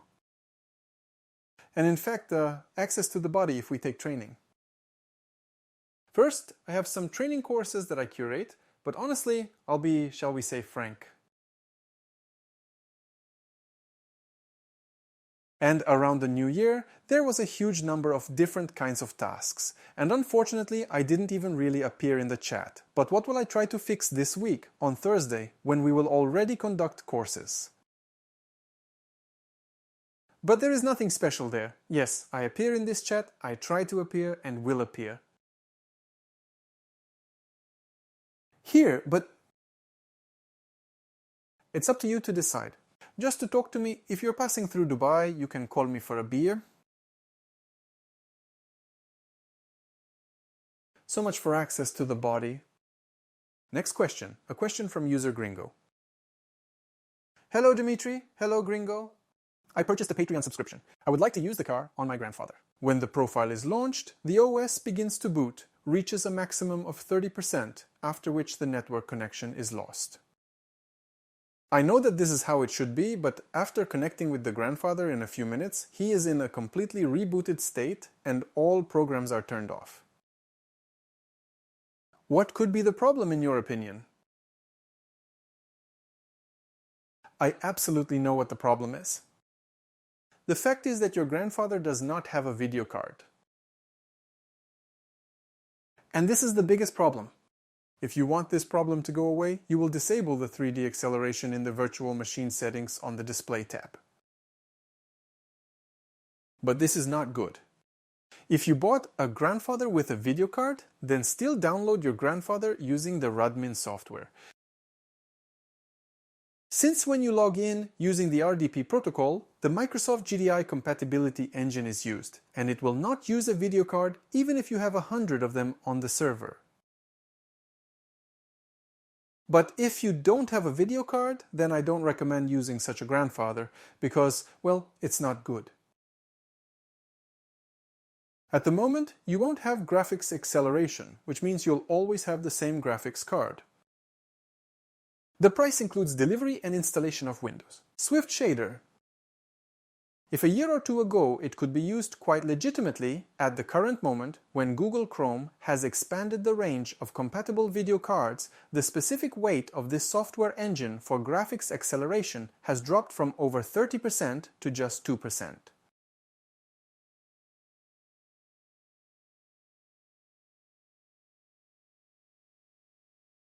So, I do not recommend using a grandfather if you do not have a video card on it. Next question, a question from user Harold. Hello Dimitri, hello Harold. I would like to ask your expert opinion. Can the first layer of anonymity be considered STEAM, advanced ward driving, antenna plus SDR for radio fingerprint generation? Thank you for what you do. Thank you very much, Harold, for your feedback. I am very pleased. Such feedback motivates me to make webinars even better.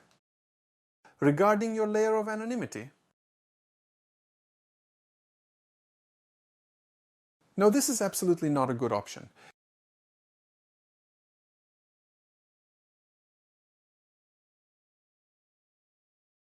I will explain why.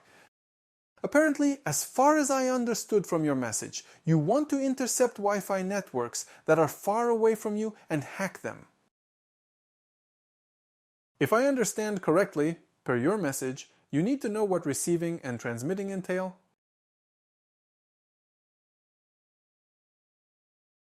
That is, you will not just listen, figuratively speaking, to this Wi-Fi, you will also transmit. That is, you will have a dialogue with this Wi-Fi network. If you use such an antenna and such a signal strength that it will hit there, figuratively speaking, for a kilometer, then the Center for Control of Radio Frequencies, which are available in absolutely any city, may ask you certain questions. And what is it that appeared here? Huge, incomprehensible, and also emits various kinds of waves. So I do not recommend doing this.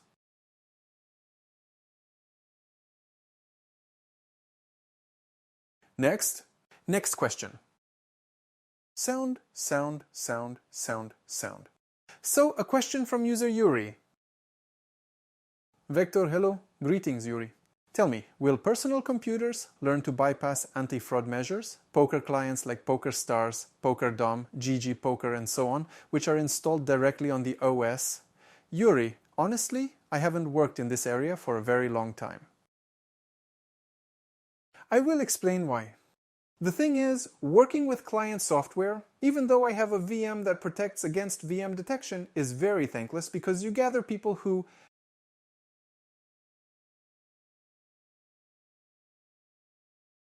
wow, it all works. Then it gains popularity. Figuratively speaking, poker stars will find out about it. They make a fix, and your entire army, which you have recruited, is against you. It begins to oppose you.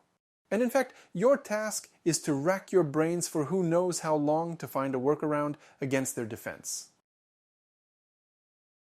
But this game of cat and mouse, it doesn't end.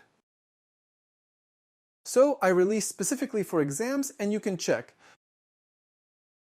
If PokerStars is running on the exam version, then you're in luck. And so plans,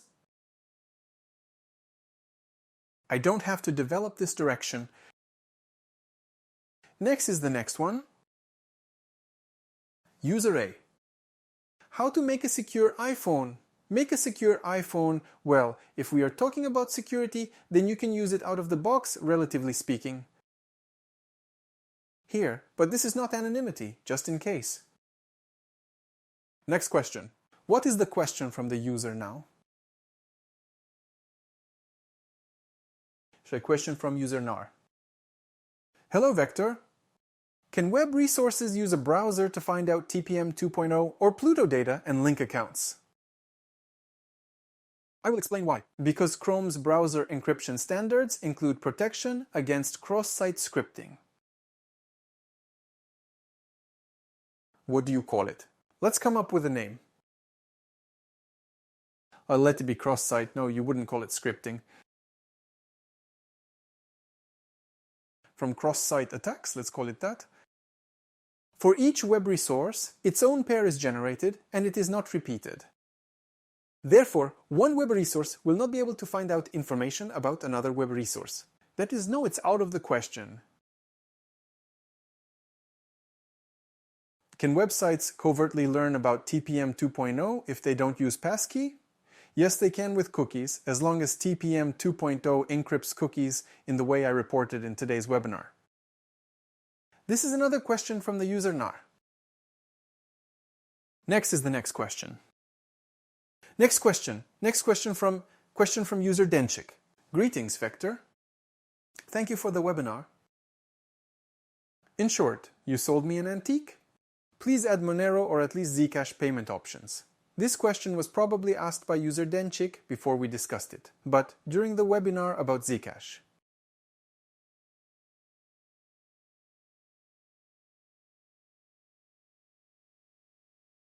But as for Monero, I am sure that within the next few weeks, within 10 days, we will have the opportunity to pay for Monero on the site.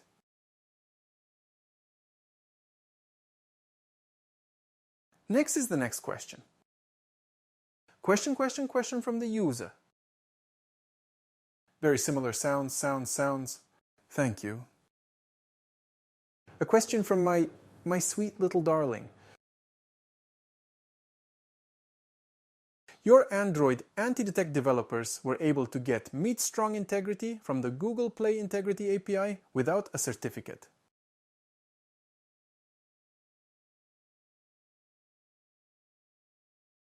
Yes. Just like I was able to bypass certification from Microsoft on my chips in anti-detect.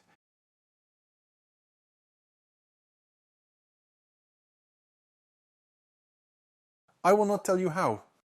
The most important task is to make it all work and give it to the user. And if you tell how, others will want to repeat it. So the next question. Question from user NN. Dmitry Alexandrovich, I warmly greet you. And I warmly greet you, a user with the nickname NN. Alas, I do not know your patronymic name. I would like to clarify what you said from the last webinar about the correct use of the excellent VeraCrypt tool. What aspects did you talk about? What exactly was it about? How to properly configure VeraCrypt safely without fear of hard drive seizure. Initially, the VeraCrypt project itself is already secure. Great project. I can't say anything bad about it, though, honestly, I confess, personally, I still use TrueCrypt.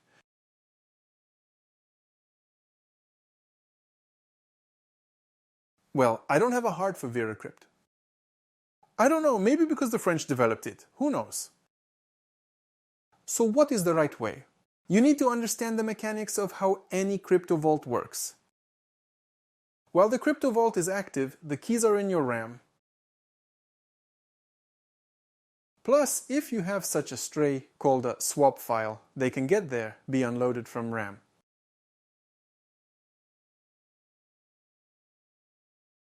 And if your swap file is on your hard drive and it is located there, then these keys may remain there forever.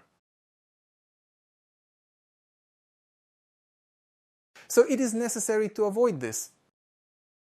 It is necessary to disable hibernation modes, disable the paging file, and be sure to use the capabilities of the trigger rollover procedure when one turns into 0 in RAM.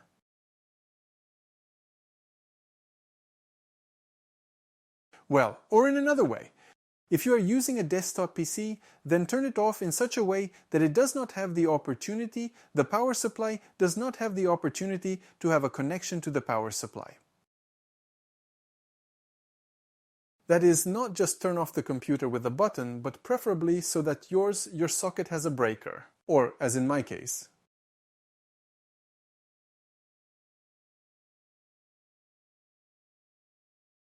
I have an accident here. I look from the window. I have a good view of Sheikh Zayed Avenue.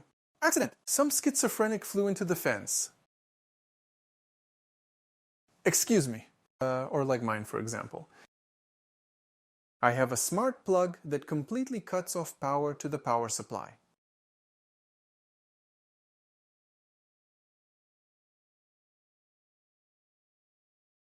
As an option, in this case, everything will be fine and you should not worry about anything.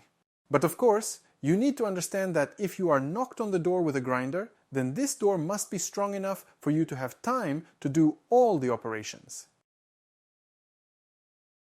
Next. Come on. So. Flood. I understood why there were 380 of these questions. There is a very, very large amount of flood here. So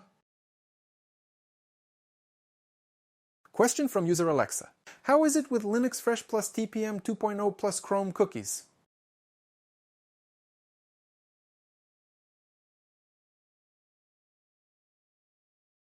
Or Edge. Well, a modern browser. This means cookies will be encrypted, so they... What in this case? Oh, well, I guess I'm dumb. You don't want to transfer to another PC, do you? Fuck, well then things are fucking bad. Fresh Linux, TPM you have, and Chrome cookies. No, well, if Linux is fresh, then where do you get Chrome cookies? Then you have transferred them. No, it won't work. User Alex answered your question. Next, the next question. Question from Alek Popovic. How do you sit with Mulvad VPN if it stops supporting TCP? How to achieve anonymity when using TCP?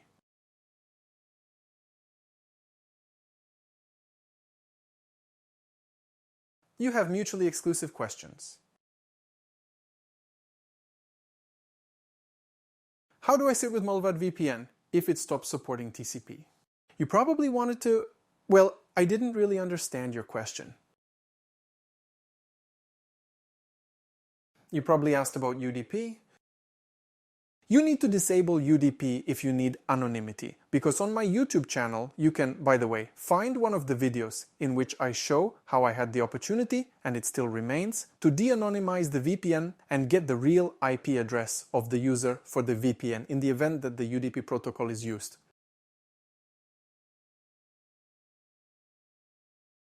And continuing this, I would like to say that, for example, in the Tor browser or the Tor network, the UDP protocol is disabled due to multiple operational risks.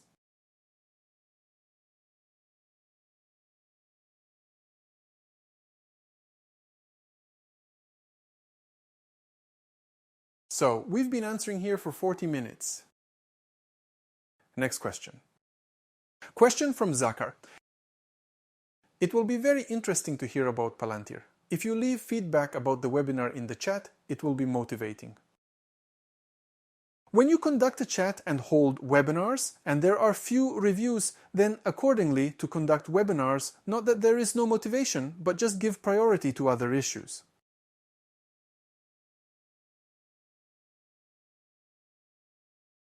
And this can last a long, long time. So I recommend writing topics that you like. Others will support you, and I'd be glad to host a webinar showing an inside look. So the next question from Roman. By the way, we'll be finishing in the near future, so sorry, I'll try to answer as many questions as possible, but very questions. That's how I answered them. I only have more of them now. Question from Roman. It is possible to anonymously do on PVS, probably VPS, otherwise the anti-detect browser from the free tariff does not start. If you want to run an anti-detect browser, you can run any anti-detect browser with a free plan inside anti-detect. Mine for exams.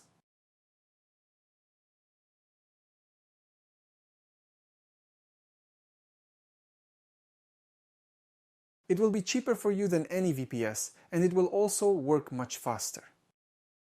So, next question, a question from Dennis. From the middle of the webinar, it is already clear that Monero will be opened sooner or later. There is no point in talking about other crypto garbage. Dennis, you are absolutely right. As for Monero, I could say a little more, but I won't, let's say, add fuel to the fire because, well, in general, there is a certain limit of trust that needs to be highlighted.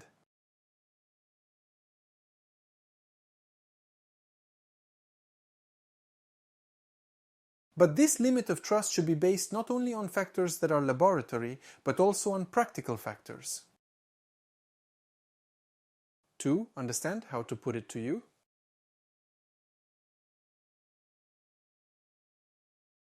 More politically correct, I would say. A company of people. I don't mean Yuri, Didi, or you. Not a legal entity, but just a group of people who created this project. Upon closer inspection, certain questions arise.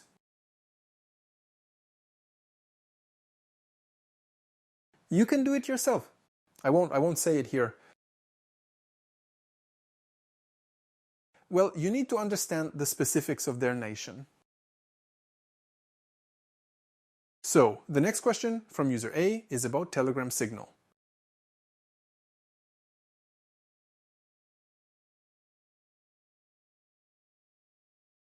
Well, we have already talked about the signal. So the next question, a big question from user Bert. It turns out that the technology with ultrasound will allow you to perform cross-device tracking, and what someone has done in terms of anonymity, say, your phone will burn you from a laptop if it is not properly prepared. Yes, the user is Berta, so the easiest option is to completely physically disconnect the speakers. But if we go into such, let's say, paranoid area, then ultrasound can be obtained not only with the help of columns.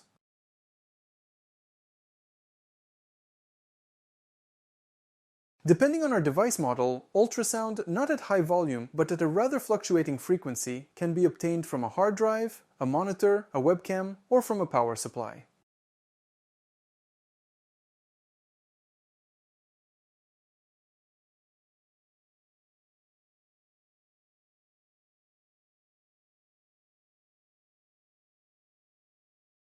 So, there are many options, let's say, but these are more laboratory options and we wouldn't want to burn through user devices. And this is how I wrote such a simple test, and I hope you liked it. Regarding crypto control, it's unclear how they intend to track it only at the fiat withdrawal level.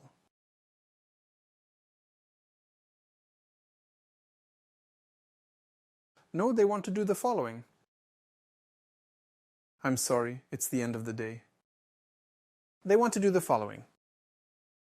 First, if there are centralized exchanges storing wallets and cryptocurrency, they must implement Know Your Customer, KYC. If you want to exchange money for fiat, in your case, you must use Know Your Customer. If you want to buy something for crypto, in your case, you must use Know Your Customer. If you just keep money in your wallet for a day, then no sanctions are applied to you. For example, on the Electrum wallet, as I said. But you need to put this money somewhere, you need to withdraw it. That's it. Fuck, a cool idea has come now. I have cards, I have a payment gateway, I also have a control bank. Maybe we should open our own laundry. Well, I'm already playing around like that. That's why, yes, Nat, I hope I've answered the question. Meaning all egress points from within the network, so to speak. Session Messenger, which runs on its lock-in blockchain network through the Tor network to transmit UDP over Tor. To be honest, I have not heard of this. The most of these crypto messengers I have heard and recommended in 2015 is the BitMessage project. Interesting project, only, bitch, it delivered messages so slowly, and this is the first time I've heard session, unfortunately. If there is a need, and user support, of course, I would love to get acquainted with this product, which does not exclude the fact that I will get acquainted with it after this webinar on my own. About the Graphene OS operating system, which is only installed on the Pixel. Graphene OS is the new name for the Copperhead OS system I talked about today. But I have good ones, I have a good opinion of them. But there's also a downside. It's all, shall we say, closed off.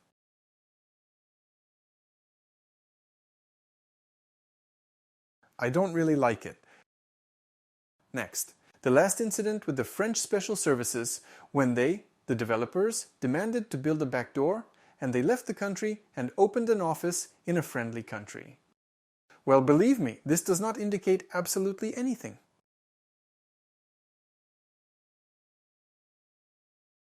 Well, in the same way I could say that I was a fighter against the government here, I from one country to another, from another to a third.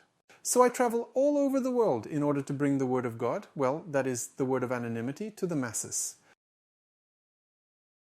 Well, it doesn't mean absolutely anything that they moved.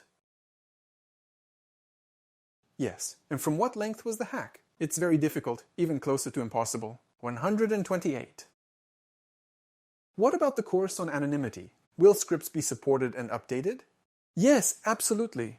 Of course, because there are interesting... First of all, when this number is issued, well, when a large number of people come, it is necessary. In any case, in 100% of cases, there will still be some edits. Because one user will run, for example, on the OpenVZ virtualization system. Okay, to hell with it, we'll adapt it to it. Another will run, for example, on a system that will not automatically pick up DNS for some reason, and so on. That is, there will be edits in any case. Of course, I want to update because, well, I want to create a more professional community. I have certain plans for my chats, especially Fraud Lab and Cybercrime. But unfortunately, I repeat, I spent a month in Japan in December on business matters. There were several conferences, but I also did not miss the opportunity to go snowboarding. Well, end the new year and therefore a little crumpled. But I hope that in the very near future I will return and delight the users of these communities with new content. Next question. Question from a user, agoy228. Thank you, Goy228. Is it better to use ungoogled Chrome or Firefox to build your anti-detect browser for yourself?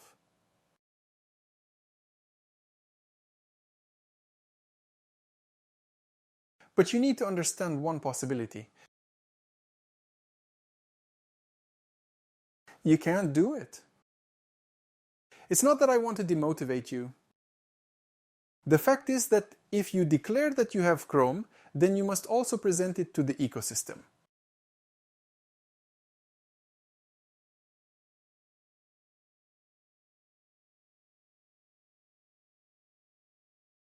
Ah, that's it. My microphone is already dead, so I'm sorry. I'm going to answer Goy's question now and try to do my best for those whom I have time to answer more. So, Goy228 about your anti-detect browser. It's better to use ungoogled Chrome because it will give you much easier. It will be easier for you to create your anti-detect, but it has one big disadvantage. You won't be able to emulate X-client data, which means accordingly you won't be able to be 100% Chrome. Therefore, in terms of simplicity, Chrome will be easier than Firefox. For authenticity, use Firefox. My dear friends, my microphone will be dead literally in the last half seconds. Dear friends, thank you very much for attending this webinar. I tried to allocate almost an hour to answer your questions. Our webinar took 4 hours today. Leave reviews if you liked it. We will definitely come back in the next webinar. I kiss everyone, hug them. See you soon. In the meantime, a musical pause. Have a good evening, everyone. I love everyone. You had a Vector T13 with you.